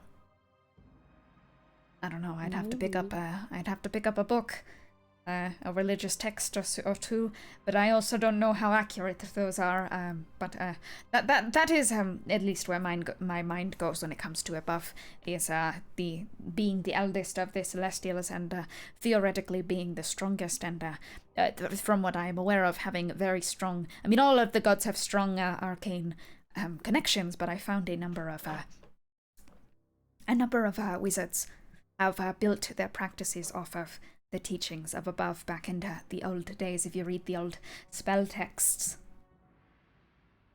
Does that make sense? Am I talking too much? No, it makes No, sense. I get No, what I think it makes I'm thinking sense. of what you're putting down. Yes. Well, that is where my theory lies, is that it is, similar to your theories, something to do with magic. And the before, the after, the sun is somewhere in this. I guess my question is, how does this tie into the end game, per se? I think the main thing is that we got to get rid of the sun. Which I'm all for it. I'm allergic to it. I don't like it. It feels like a bit of a predicament to have to take care of the sun itself, but, you guys managed to get yourself into wild situations a number of times, so I would not be shocked if you had to fight the sun at this point. I had to fight my friend that who one was kinda turned into a lesser out. sun god. Who was turned into a lesser sun god. Who was turned into a lesser sun god? Who was turned into a lesser sun god. Who was turned when into was a that? sun god. That was a old story back when I was an adventurer as part of a group of the Radiant Roses. We had a friend named Wilfred Strauss. You've probably heard of Wilfred Wright from these folks. He was named after Wilfred Strauss, who was the friend of mine and the other Radiant Roses, and got caught up in Pantheon shenanigans, but that was before I truly knew what the Pantheon was all about, beyond like what I remembered from the war. And I never put it together, but he started going out in the sun so much longer, and he started to have these outbursts of strong magic. Sunburst. Yeah, you know, there's like a What? whole church we went into that was just followers of the sun, Yeah. and they sat out in the sun until their skin got all gross. That is full what of he did to blisters. himself. And when we were fighting him, So- these creatures, they fell from the sky. You remember that eclipse that happened recently? That eclipse. Oh, in The the same- yeah. Yes, those same creatures. I've heard them referred to as the star spawn. That is fascinating. Okay, Yeah, I'm okay, pretty okay. sure- Next theory, new theory. So many theories. So little time. Sigil of the above. The sun is above. Are we saying that above is a Pantheon member? No, I'm saying that I'm not saying this because it's probably not true. But what if somehow Genesis managed to like contain above in this like sun? Because you said that he turned all of these people into lesser sun, or he turned that one guy, or that one guy got turned into a lesser sun god. Yes. So like, what if somebody is in the sun because they got turned into the sun? Huh. And something that big would have to be something very powerful. Yeah, I mean, this isn't strictly speaking like exactly where that train of thought, but I have seen the sun blink.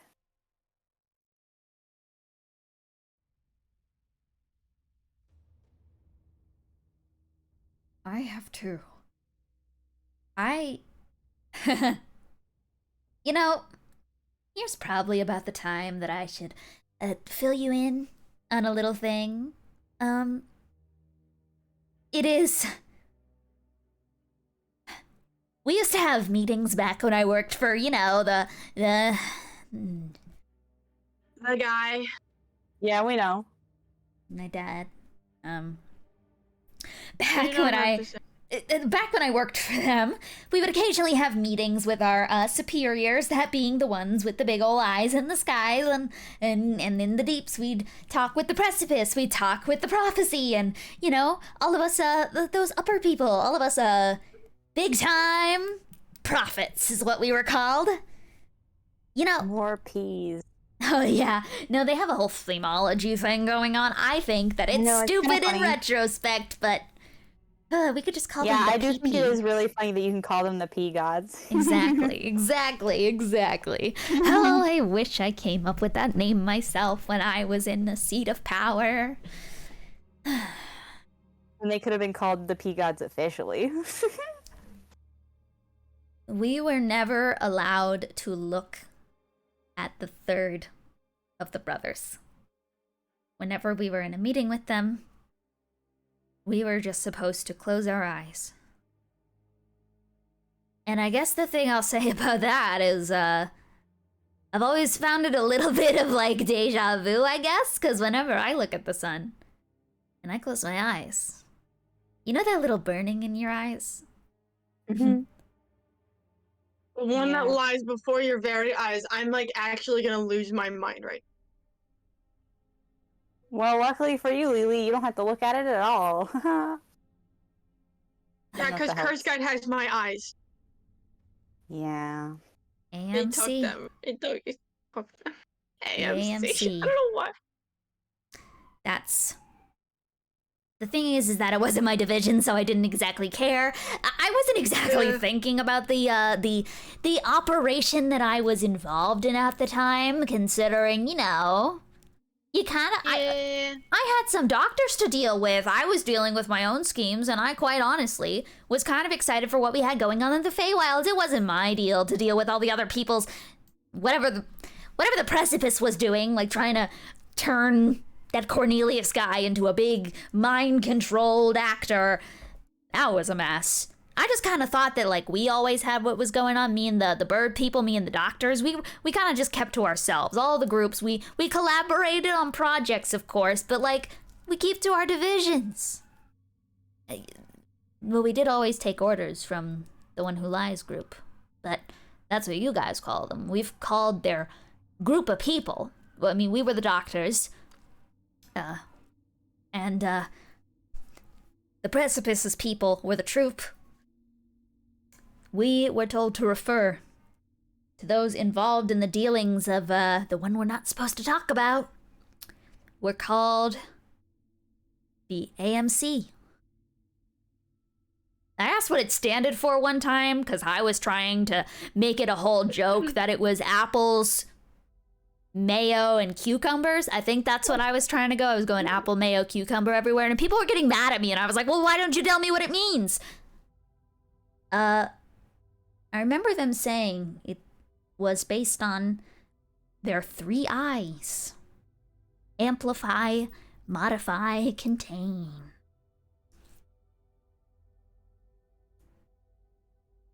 So there is 1, 2, and 3 eyes. I wonder if there's one with no eyes. Probably not. Seems like that's not really a thing. Anyway. I don't know. But What is the thing with it's a whole aesthetic choice. It's like their motif, yeah. Yeah. We love a good motif. Look at mine, I got whole syringes going on. Isn't that great? Yeah, I'm And pretty you sure got like the they're bat thing. wearing gold somewhere. Yeah, you got the bat thing So- going on. I mean, you can't blame a world-conquering, curse-giving corporation for trying to at least make their symbolism a little cool. Something alluring about a golden eye. Yeah, coherency helps. Yeah.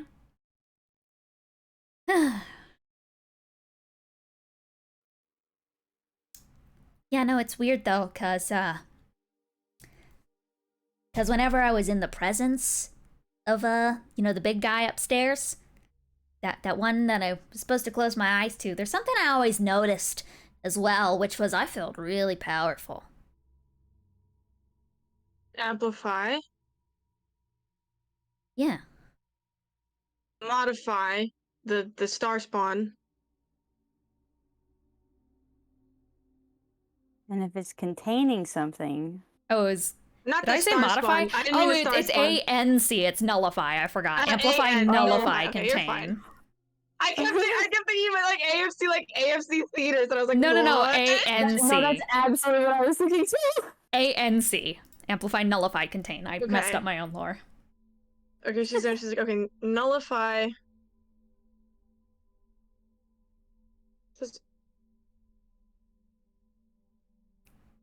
Because amplify, when you have the eyes on you, you know, you feel powerful. Maybe you should call your mom, Arden. You know she's the one who runs that division. I mean, honestly, no, I She's didn't. the one. but now I I'm do. sorry. He's the... Huh? Oh, come Wait, on. the what? I want to say in all this silence, Benny was sitting and making coffee at a little. Yeah. Benny had sat down to make coffee. Every Pantheon member's got a prophet. Cornelius was the precipice's failed miserable attempt. I was the prophecy's failed miserable attempt. Precipice. Cornelius was precipice, miserable. I was prophecy. Well, I failed at my mission either way, and now I'm here. So, like, in a way, I've kind of failed at that whole ordeal, but it's kind of better that I did. And the one who lies, who was always the one giving the messages, it was always good old Roxanne. Yeah, that doesn't really surprise me. I mean, if she was gonna like be the prophet for anybody, she'd probably be the one to be the prophet of the one who's in charge. Yep. I always kind of like I don't know. She took everything too seriously. It's probably why she's still involved in it. Wow. But yeah, if you want to probably, learn more, I mean, maybe just ask your mom. She knows all this You know, stuff. I would, but last time I called her, she like showed up at my location and tried to kill somebody. So Well, hey, your I've kind of been, location like- now is in the Pangea, and the only person she would go and is also just the guy who has Genesis in his We're body. gonna So sleep. worst And I don't case know scenario. for sure if she wouldn't try and kill you guys. Like Worst I don't case scenario, think she though, would. like, she kills all of them, but she also kills Grimoire. And then, like, maybe Curse God's just dead. I mean, that's That's true, not but making a worst case I'm not real scenario. confident in that one. Eh. Because the other possibility is that this somehow like leads her to the cursed god and nobody knew where he was or something, and then this is all really bad. Well, I mean, I you'll guess have to I save could it for the try- next family reunion. Hey, Mom, just quick question. What's going on with that whole ANC business, and what are you guys doing? What's your evil scheme? We'd just like to know for the sake of record keeping. Yeah, unfortunately, she likes to keep work separate from life. Yeah. She has That's like a pretty boring. good work-life balance. That's probably why she's so serious at work. Can I once again add myself to that percentage of people who do not like your mother? I've already You want a mentioned cup it, of but coffee? I Yeah, I would mean, a like, cup of that's not coffee. new, you know. Takes a cup of coffee, sips it. It's as good as Flame coffee gets cover. in the mines. In the it sure is bean water, buddy. He has some. My head is spinning. I am shocked that this whole boat is not spinning with how much our beans are collectively being freaked by all of this information. We're connecting the dots. I'm not connecting jack, dude. I'm just saying things. I'm saying words. Here's the thing that bothers Phrases. me is that the dots connect in strange places, but have we connected like where they end up? Like what the overarching need for this stuff is? Like, were you told, Azalin? Nope.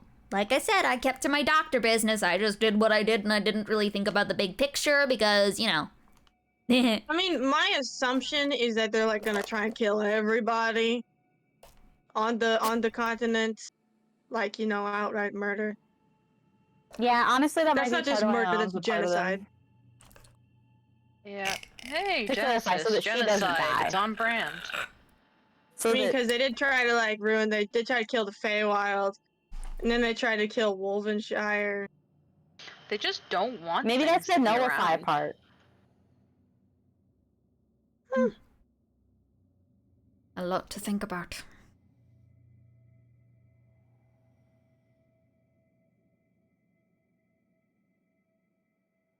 Well, I don't know, man. I mean, like, nullify. Like, I get the amplify part.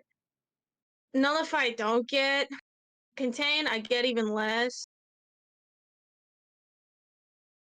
What are they containing? The sun? The sun is the guy that's like doing the. You know? Well, didn't we say earlier that maybe, you know, A is inside the sun or something? Yeah, but also maybe the sun is the big guy, because Somni over here said that the sun, not the sun, the big guy felt like hot like the sun. Yeah. But I mean, like, it could be both. That is not a possibility I want to think about. That's fair.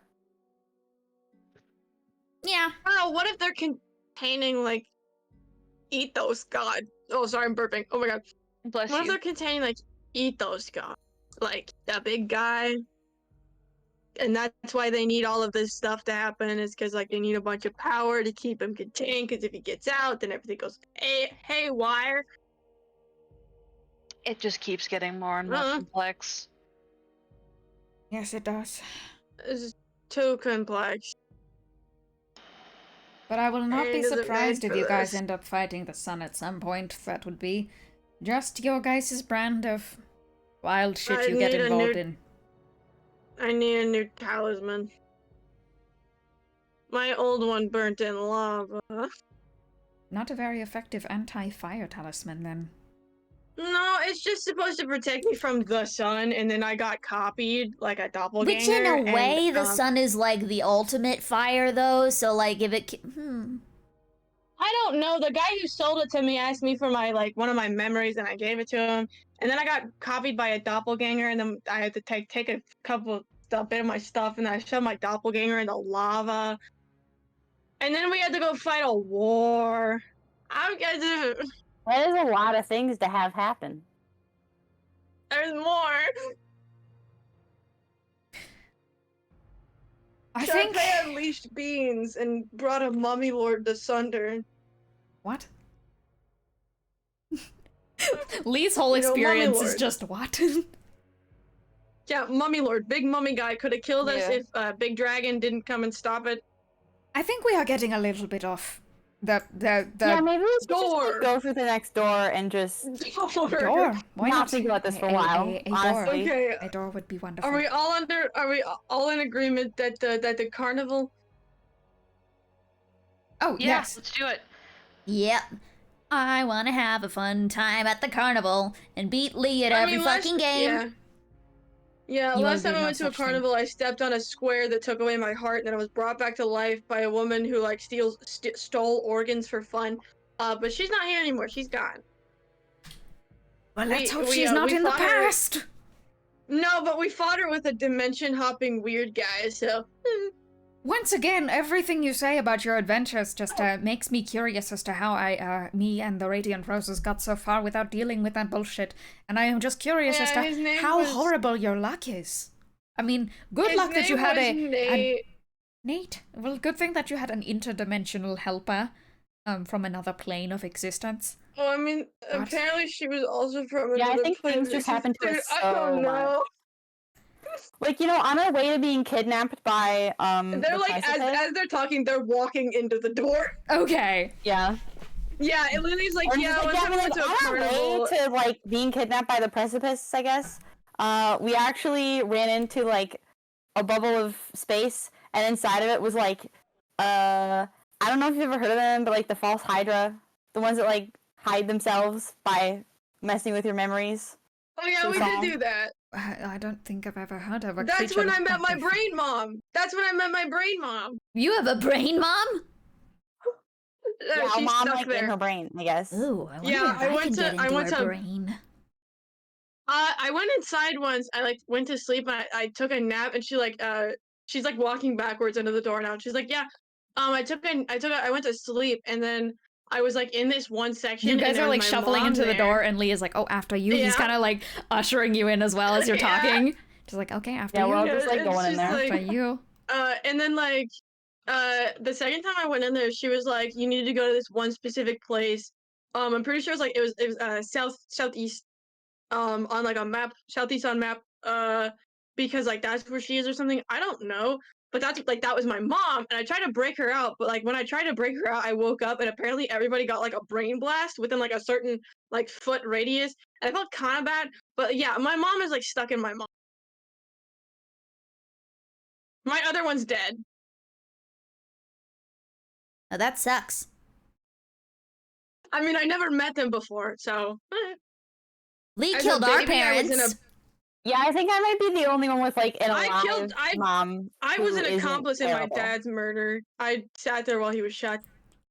No, I was like found on the shore in a basket as a baby, like some kind of fairy tale, and then like he adopted me and then put eyes in my head, and then it was like Yeah, honestly, And the then more he- you and talk then he about it, the proceeded more to I take think I my came eyes out, again. like, That's why I don't really have far any. ahead in the parent situation. Like, I know that you don't like my mom very much, but she is actually, like, pretty good at, like, mom stuff. Anybody's better than my dad, who gouged my eyes out, and I let him get shot. How about you just go ahead into the carnival door? Man, She's After already you. in. Carnival door. She's Lee- like, she's Lee just just, stood like- in there, and she's just like, yeah. Lee just like Bennie after finished yous all of you packing up his guys, coffee. and Lee will hold the Trauma door dumping open for into you. carnival. And as you guys are heading into the carnival door, you hear behind you Lee and Somnambulist just going like, after you. No, after you. No, I'm holding the door for you. That's not how this works. No, you go in the door, and then I hold the door, and then you go in the door. What are Arden's gonna reach back out of the door, grab both of them by, like, the wrist, and just pull them both in at the Aw. same time. She's trying to be nice to you. Arden's just like, you can come in both at once! And then just, like, tries to pull them both at the door at the same time. roll contested athletics?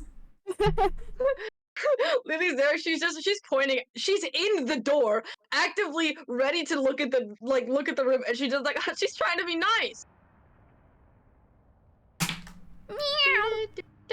That was cocked. That's a 12, and I don't add anything to What? athletics, so That I was just rolled cocked. 12. That was cocked. It was a cocked roll. It's a real phrase, Kiki. It's a real No, phrase. I know. It's just the fact that Well, somebody my roll is meowed. perfectly flat and is a 12. So Somebody meowed, and then you said that was cocked. And I'm like, Don't worry about it. Don't worry about it. Don't worry about it. that's a weird booster. It's weird little chicken. So you are just like, come on, you guys can come inside. I'm gonna go get dinner. You go to grab onto their shirts at the same time, and they are pulled back right out of your way. Why is this on 2 times speed? This music. They are pulled out of your grasp backwards, just slightly.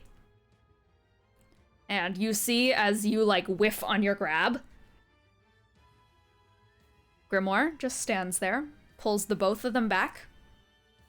A struggle just immediately begins to ensue as both of them just like exclaim in confusion, turn around. You see the charging of like electric spells and the sudden lunging of the beginning of syringe attacks as right as you actually see this door basically confirm in its mind, like this door, once a certain number of people go in and like a second passes, it confirms that everyone is in the door and it closes. You see, I was gonna ask if it the was scene- possible for me to use a spell scroll real quick before it does that. Unfortunately, I think with the failed grapple, no for this. Okay. But you go to grab a spell scroll in a split second as you see the scene changing around you, and the last thing you hear before the scene changes is Lee Hastine, activate the Leviticus protocol. And you find yourself in a new scene. Yeah, before anything else happens, I think everybody around her hears Arden just go, "Oh, I'm excited."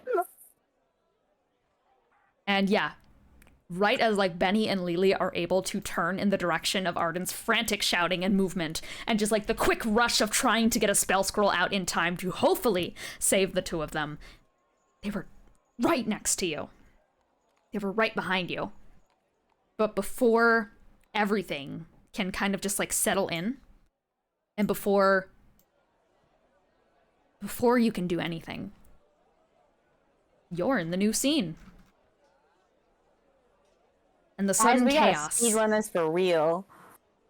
And as the Okay. chaos suddenly changes, you find hustle and bustle surrounding you, and the hum of overlapping conversations littering the old streets. Coins rattle in purses eager to spend, and voices holler to gather the attention as quickly as possible of every passing shopper. These boats trail through a nearby settlement. One kind of like ripe with energy. This settlement there's a mountain range clear off in the distance with trees growing from the sides of long, bony cliff sides, and the sun that shines bright overhead. It's tropical, it's bright, it's Yashendale, it's Threadwire. The city where you all met. The city where Arden joined you. The city of opportunities. But right now, in the past, it's more like a small town. And in the midst of oddities and curiosities, one voice is struggling to gain attention in the crowd. Come now, don't be shy. The world is new and wonderful. So many stories to be told and so many talents you must have. This town can be so much more colorful. You there! Huh? Have a talent the world wants to know? A skill only you can perform? An art piece so brilliant? No, I'm just trying to get to the fields. There's a special guest that'll... Oh. The man sits down. He's a tabaxi. For a moment, he looks like Eros, a Norwegian forest cat with silver eyes and bardic garb up and down in red and gold trim. A lyre sits on his back, elegantly carved up and down with the pattern of suns and wings. He's kind of sitting there tapping his large, like, clogged shoes against the side of this stage that he's clearly just, like, pop-up set up as he tries to, like, wave at people from the crowd and just going like, come on now! Don't you want to be a star? Oh. There's gonna be a special guest at the end of the performance! Seriously, do all you guys care about his work? Sad. I feel like Lelee, like, she's like, Well, he seems she's nearly looking around. Arden, and Arden is just gonna walk up and be like, yeah, I got something.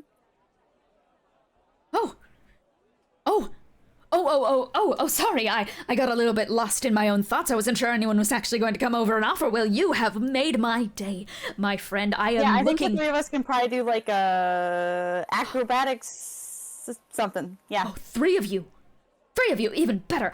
What did you just agree as to, Arden?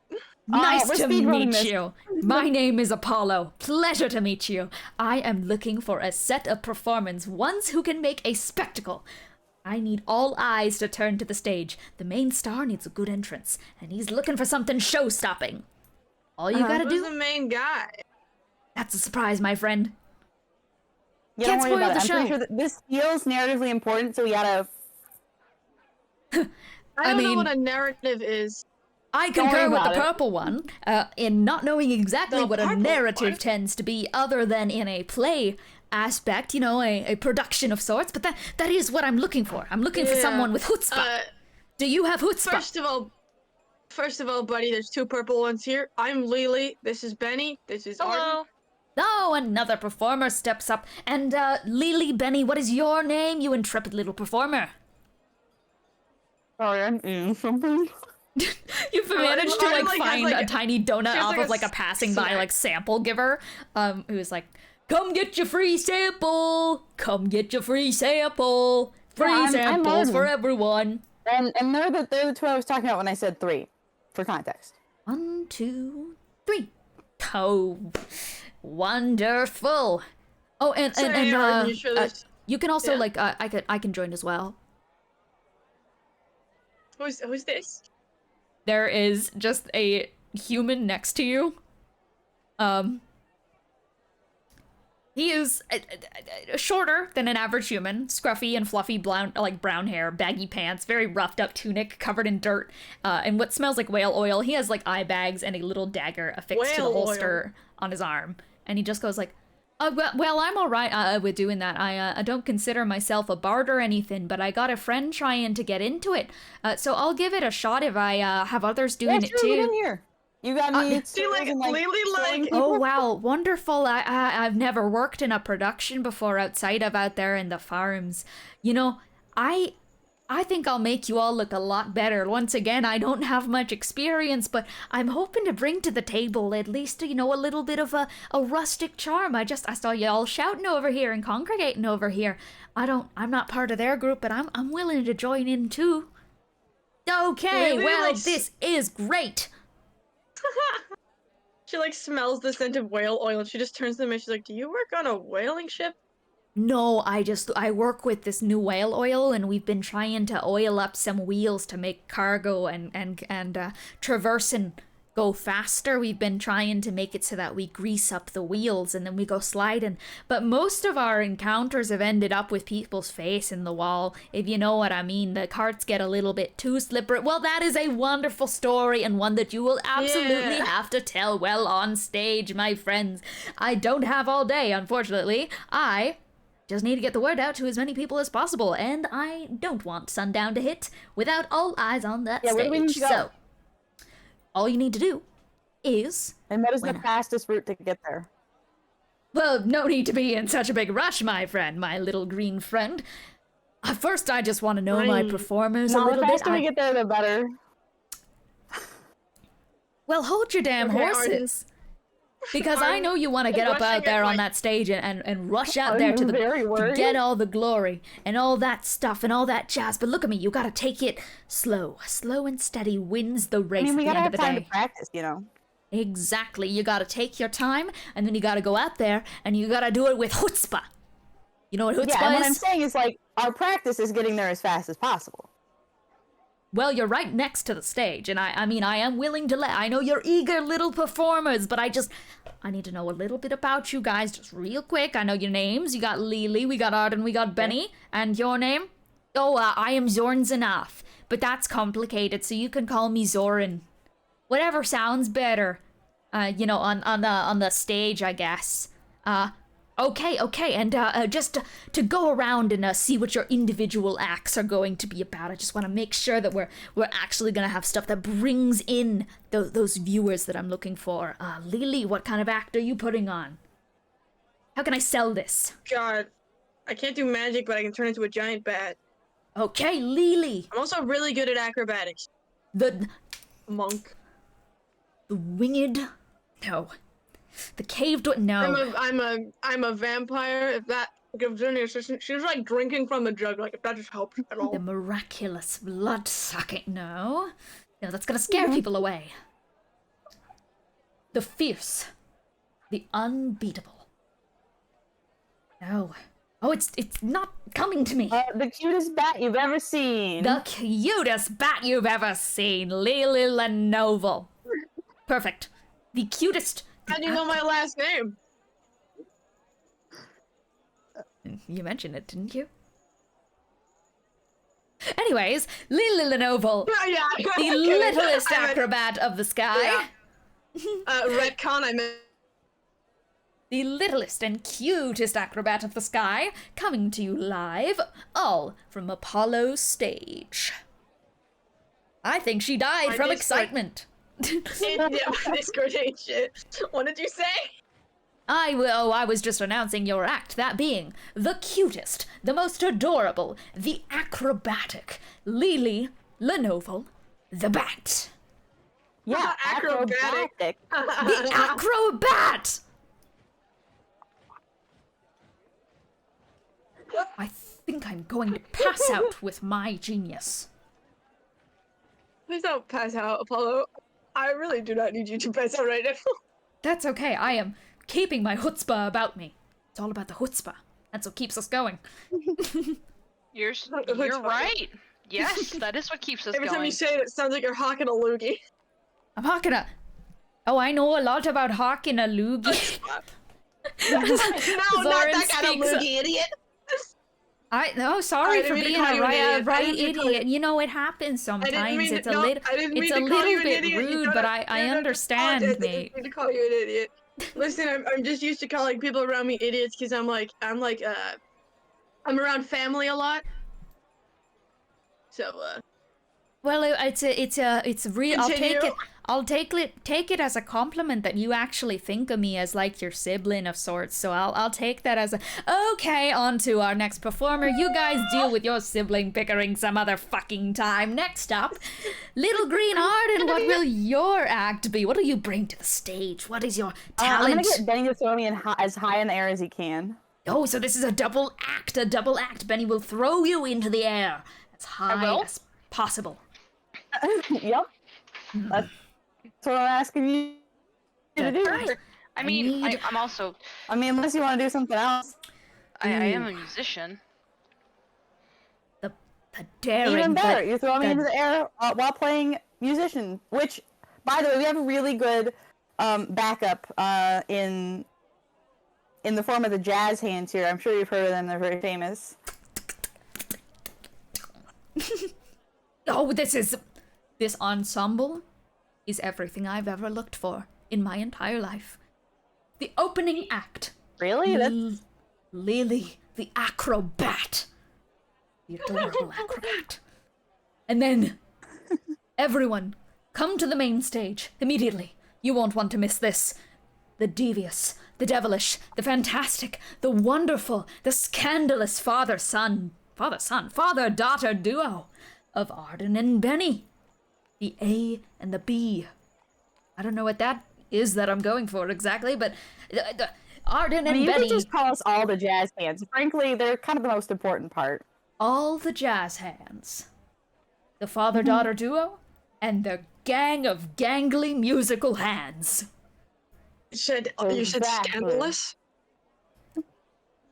Why, yes, it'll be a show-stopping performance, one that will surely make A show-stopping number? the real real showstopper. Okay. So those are our performances. Well, this is going wonderful. We got our opening act, we got our main show. No, I think we need to lean in a bit more to the main show. Oh, but you're the last actor. Oh no, I think he was saying that the main show was going to be the father and the daughter duo, those two right there. The green one and the bigger purple one, Bennie and Arden. Well, you know, I'm still willing to put in a bit of a showing as well. I think I could lead up and like make their performance look even better in comparison. I consider myself a crafts person. I do little wood carvings on the side. My knife is a bit dull though, so it might take me around 5 to 7 hours to complete my act, but by the end of it I have a knockin' good rabbit. And you know, I have this joke that I can throw out there as well when I'm working on the back side of the rabbit. I can go, you know how where to put the detail of the rabbit? And then I'll go, well, detail goes in the back. Yeah, that was a good one. Yep, that was a That'll good get, I think that one's, you know, it's always gotten at least a little bit of a chuckle. Good. That's and good. that's better than what most of my my jokes get from people nowadays. So I'll get up there and about 6.5 hours in, I can hit them with the old detail goes in the back, and that'll really get them going. And then I think right then, like once I could give it out as a little trinket to all of the, yes, this sounds wonderful, the Dale, do the joke. Honestly, you could be in the back and like be our hype man. Yes, well, I could also attempt to, and mind you, this might take me around 12 to 15 hours to get done, but I could attempt to make a full-sized wood carving. You know, I think the estimate would probably be more around 24 to 78 hours that I might be working on a full life-size replication of you all, and then have it so that everyone wants to see what the carvings are about. But that's if the performance has time. And quite honestly, yes, no, we don't have time for that. Zoran, what is the simplest carving you can do? Oh, well, I reckon I can do a little bit of a smiley face, or I can do a stick, and I can call it a stick bug without arms. That's reckoned to be a crowd pleaser, I tell you that much.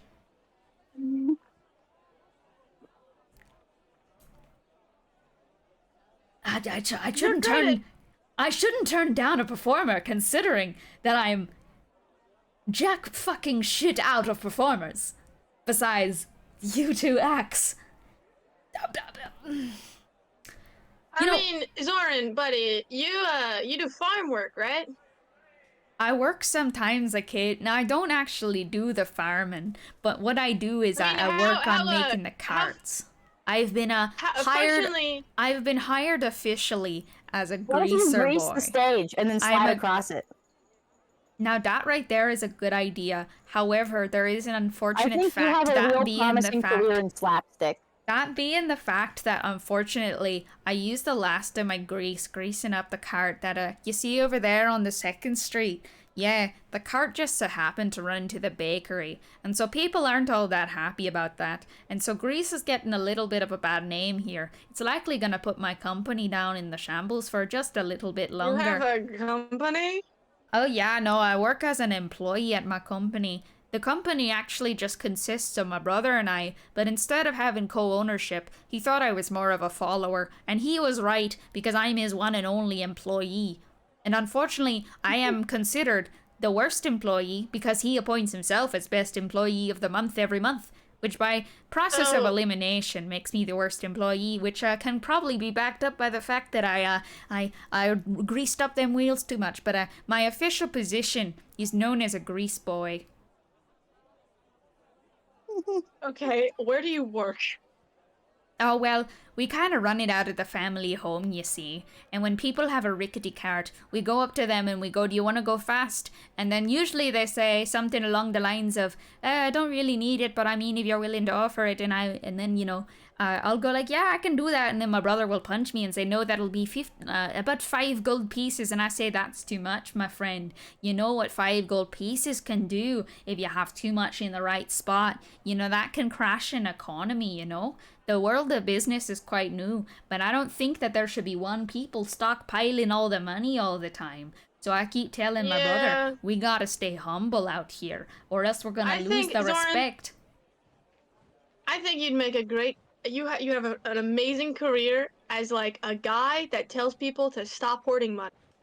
I think that's something that I could get into. I also do enjoy the honestly, sales. Instead of going on this stage, you might be really good to get, like, a soapbox. A soapbox. Like, you know what I've been you know, considering? I am quite a fan of trinkets. And you go stand in the corner, you stand at the top of the box. You know what I think is ridiculous about past. this? You know what I think is ridiculous about this new world? This whole, like, new systems that are being put in place. I understand that people who, like, can wrap their head around it and are like, yes, I love money and I think it's gonna be a good system.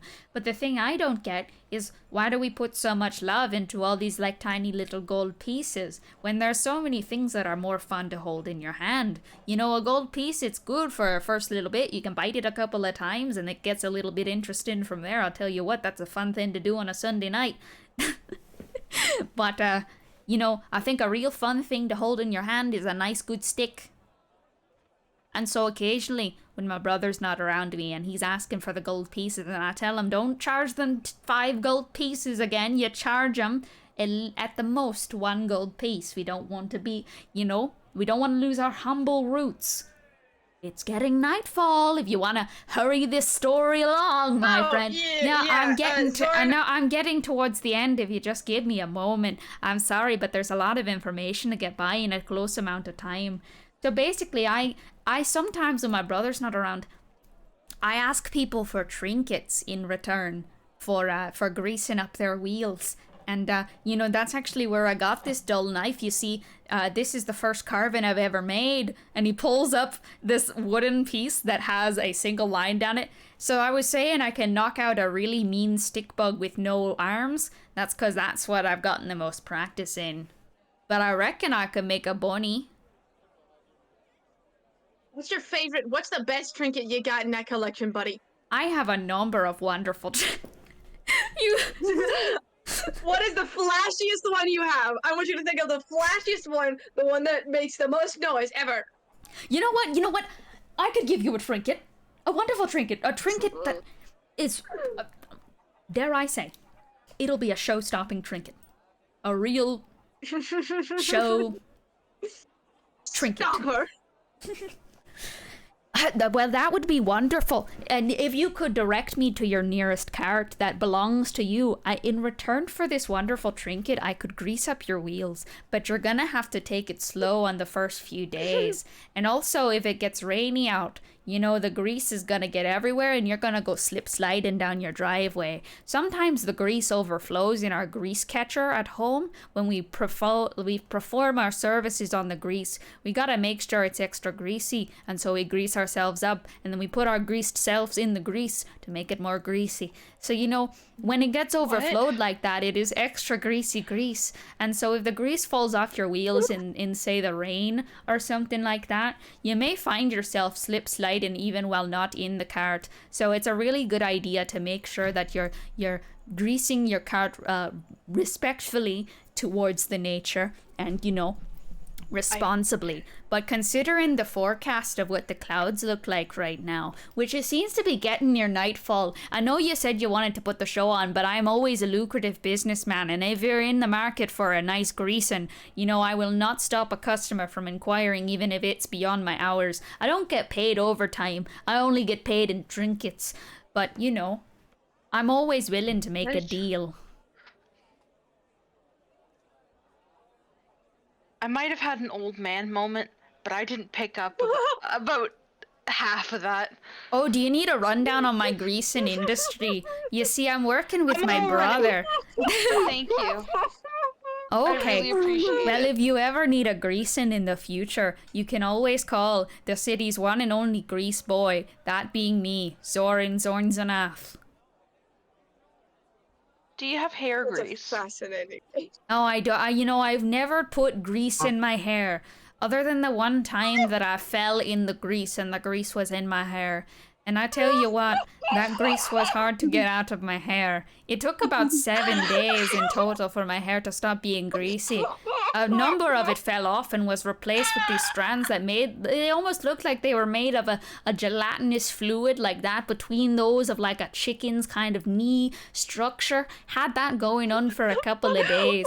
I went down to the local cleric and they tried to use greater restoration on me, but they said, well, you've only got minutes to live. And I said, if I have minutes to live, I may as well spend it in grease. So I spent my time going and greasing up some wheels after that whole ordeal.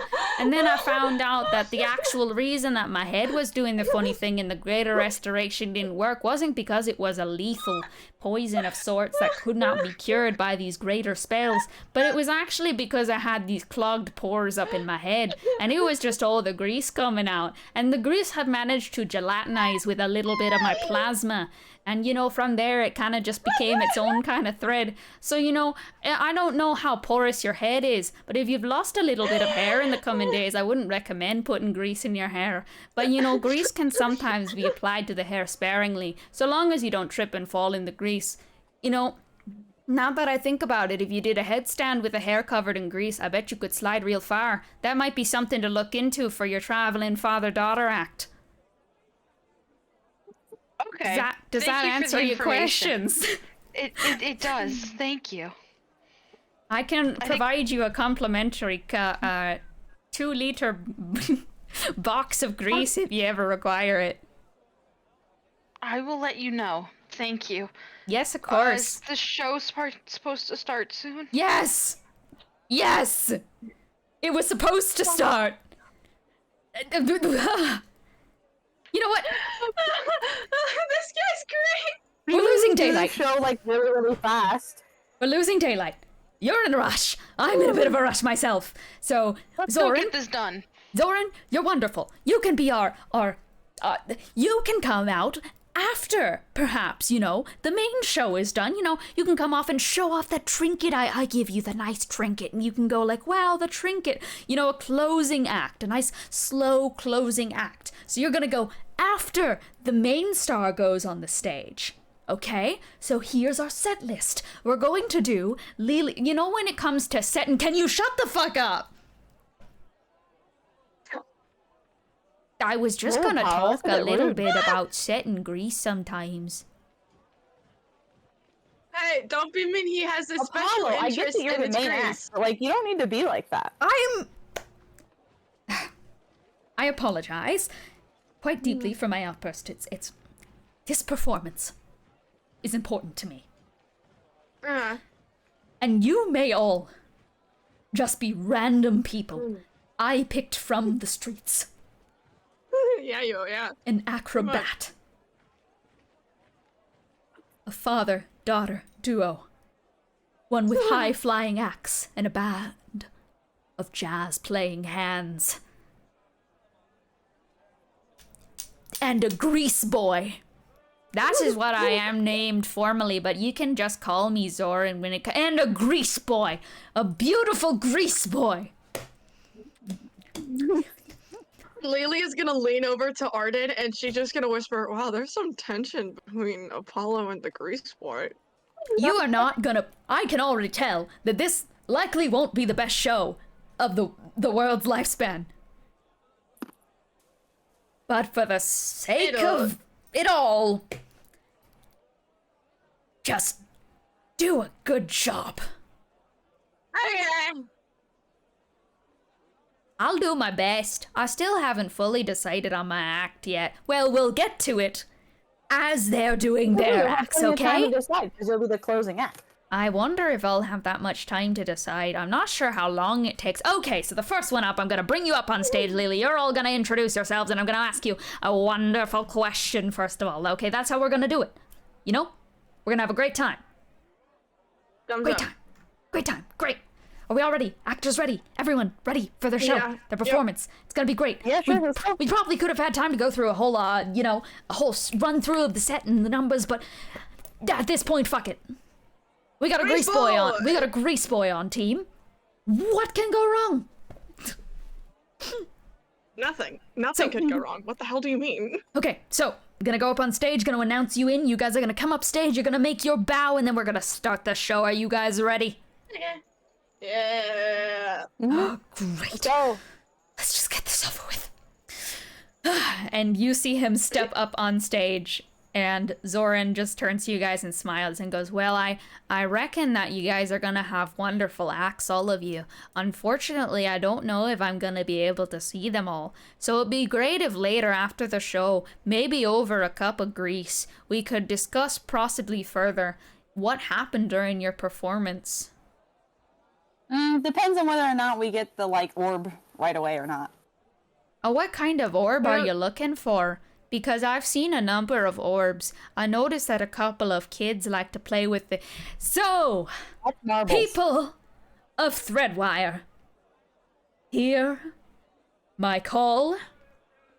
Hear me now. I am about to present to you a show that you have never seen before. A spectacular performance like none other. A series of acts from people just like you who have come to embrace their magic, their creativity, their chaos. We'll see where this enrapturing performance brings us by the end of tonight. I encourage you to turn your gaze towards this wonderful stage and watch as magic is made. For better or for worse. I, Apollo, will be the one to guide you into this experience tonight. Yes, I see your heads already turning to face me. But soon, you will face others with talent, brilliance, unseen before. Tonight will be something you will never forget. Introducing to the stage, the wonderful, the brilliant, the adorable Lelee Lenovo, the acrobat. And you see that so far, a couple of heads have turned here and there, but other than that, things remain relatively and shockingly quiet here and there when it comes to watching you. People kind of turn heads here and there, but most of them just kind of turn back towards their shopping. They'll give the occasional glance over, but you've yet to hook them. Or Apollo has yet to hook them. And Apollo will stand there with his arms out, just shaking them in like a jazz hands kind of thing. Okay, yeah, she will... she's not very good at dramatics, but she is good at showing off. And as she can see, still jazz handing. She will run up and go ahead and let's see. What does she do in this situation? Time has stopped. Like the stage is like is it tiny stage, big stage? What's going on? Tiny. Minuscule little thing. Okay. Okay, so for the sake of the stage's life cycle, Lelee is going to run up and is Apollo in a place that is advantageous for her to use him as a springboard? On the man. Yeah, fuck it. You absolutely can. Well, with his hands out. Yeah, with his absolutely. Hands out, Lelee doesn't know specifically what kind of motion he's making, so her brain is like, oh, he's like offering a step up. So she just absolutely runs forward, slams, not slam, but she sets her foot on his leg.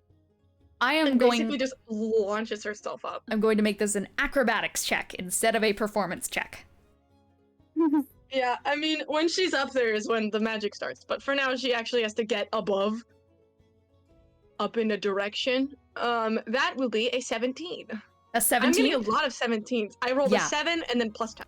You run up and you just like spring towards his hand. He completely doesn't understand what is coming, and you kind of bend his arm forward a little uncomfortably. He's like, but you springboard off and like completely kind of overshadow his obvious pain. As you do like a beautiful kind of like dragonfly twist in the air and land with like a flourish, and your magic kind of extends outwards, kind of like naturally, just like pushes forward, almost on instinct here, as it just like flames, air, ice, and earth, kind of just like ripple out. And with that 17, you seem to have drawn the attention of about 10 more people or so. Okay, so from here, I have the, like, it is not your performance yet. He is actually like okay. Not yet. This is just going to be introductions to everyone's acts. Okay, gotcha. All right, and the second part of our wonderful show tonight that I will be introducing to you. Everyone, put your hands together to the heartwarming tale of a father and a daughter coming together to create an acrobatic spectacle, alongside backing from what I've been told is one of the most famous bands in, well, all of Ethos, one would hope. Introducing the Jazz Hands Incorporated and Co is basically what he meant to say. Jazz Hands and Co, that Co being Arden and Bennie. All right, Arden will have already grabbed a fairly large, like, kind of like a hand-sized rock off the ground. And she's gonna be, and they're gonna get up on stage. She's gonna be like, Bennie, throw me as high in the air as you can. Sure. All right, you guys go on stage, and Bennie, I want you to roll an athletics check. Bennie's gonna flex the old man muscles. Me. You do a big, like, strongman kind of circus-y flex as you walk out on stage, like, do the kind of backward, like, hands forward stretch as well. I'm gonna set myself up a little bit. I'm gonna cast the white cantrip on the rock and kind of keep it hidden in my hand. And I'm gonna be ready to pull out, like, gonna kind of have my bow in one hand. Ooh, right. Okay. So you said in athletics? Yeah, athletics. Oh boy, how's a 25 sound? Dirty 25. Oh. Arden, roll Bennie's your strong, bro. performance roll at advantage.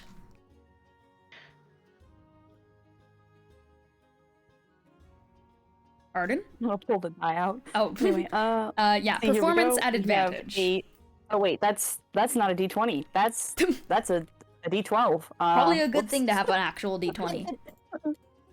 Okay, let's see. So, and then an advantage. So, okay, cool. So the 10 is the higher, and that's, what did you say it was? Acrobatics? No, that'll be performance. Cool. So that's. Wait, I'm sorry. Trying to squint at my die. Can't actually see it very well.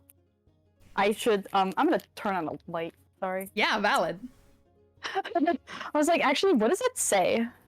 Okay, it's an 11. So, +1 from charisma. Because performance, yeah. So that's 12. Ooh, all right. But mostly, what I am gonna do is I'm gonna throw the rock in the air as high, just get it some good height, and then I'm gonna grab an arrow. I'm gonna put it on my bow, and I'm gonna shoot the rock out of the sky. Roll to hit.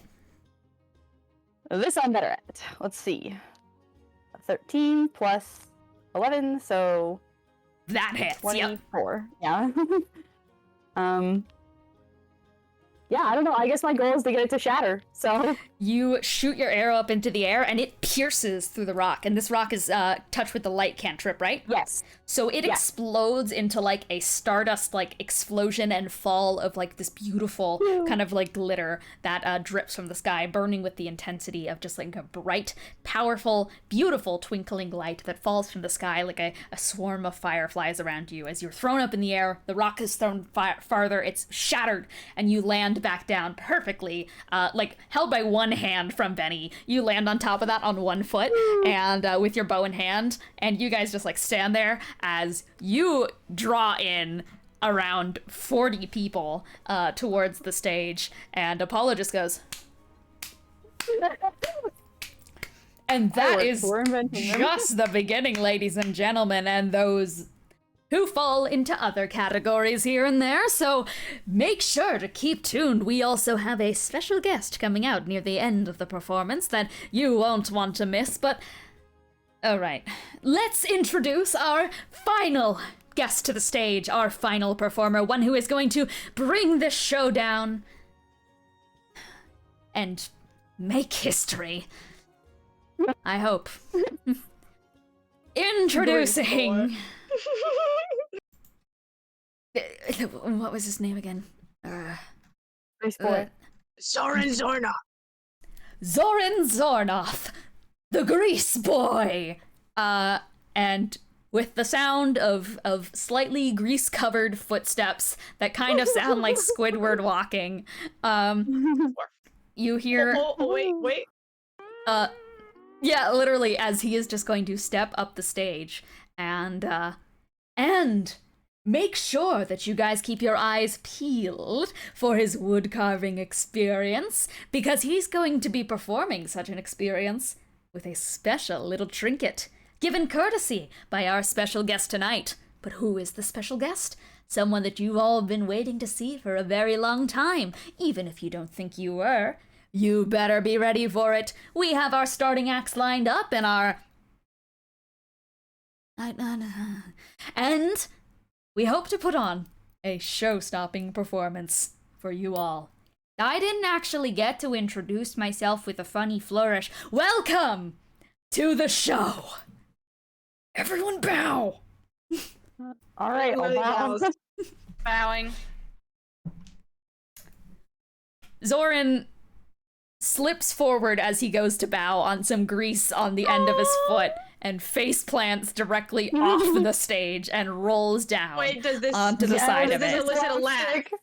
Do people laugh? Is it slapstick Look, comedy? I told him he had a future in slapstick. I am going And to I was roll right. performance to see if the slapstick works.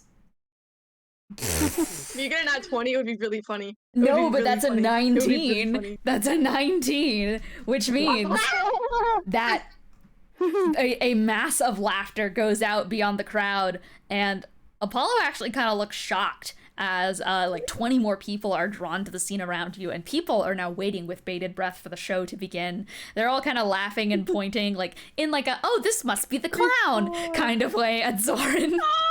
Oh, yeah, As he Grease like Boy, get on. slowly just goes like, I might need a hand getting up the stage again, and I also have to look out because I dropped some of the grease on the stage. You especially don't want to get caught in grease for the next time, because the more greased your grease gets, the greasier it gets. And considering my shoe is already a bit greasy, if I step on the literally grease cuts him up and again, just yanks him up by the arm.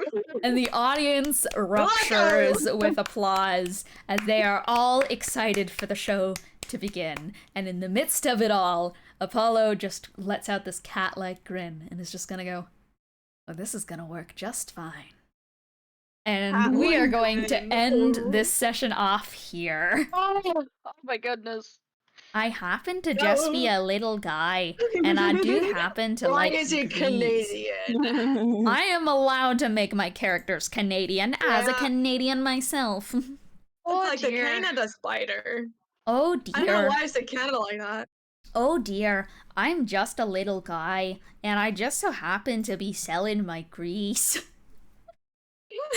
Let's do some closing remarks. It's been a while since I've had a session with you guys. It was so fun. Kiki, closing You gotta get my remarks. chaos back in here. Yes. I've got to take my healer, but I also It's think my that like we chaos kind of specifically, like, and not I Arden's chaos.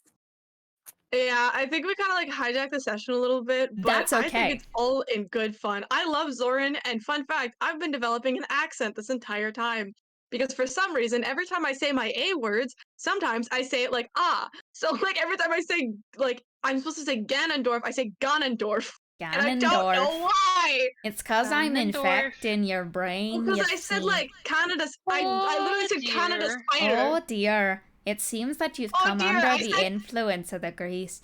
I find that being around grease for a long time does things to your vocal cords. On account of the fact that when you add grease to your diet, it goes into your system It makes them and it slippier. greases up your lubricated vocal cords. I'm It stuck. greases up your lubricant. And it greases you up all good, all the way down to the deep throats area. Not that I Oh know what my. that's used for. I'm just a grease seller, and sometimes I just eat grease.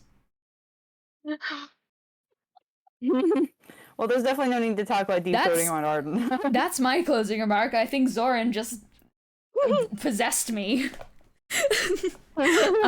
More closing remarks. Arden, very worried. Yeah. So concerned. Yeah. It's fine, Zoran's here. Zoran makes everything better. She has a bit He's- of a one-track mind sometimes. We love her for it, though. We love her for it. So true. And closing us out, we have crime. You know, I've eaten grease before.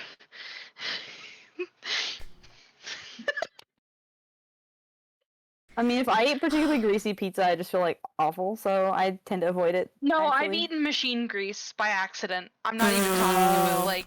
I mean, to be fair, I probably have So done I that, like, understand. realistically.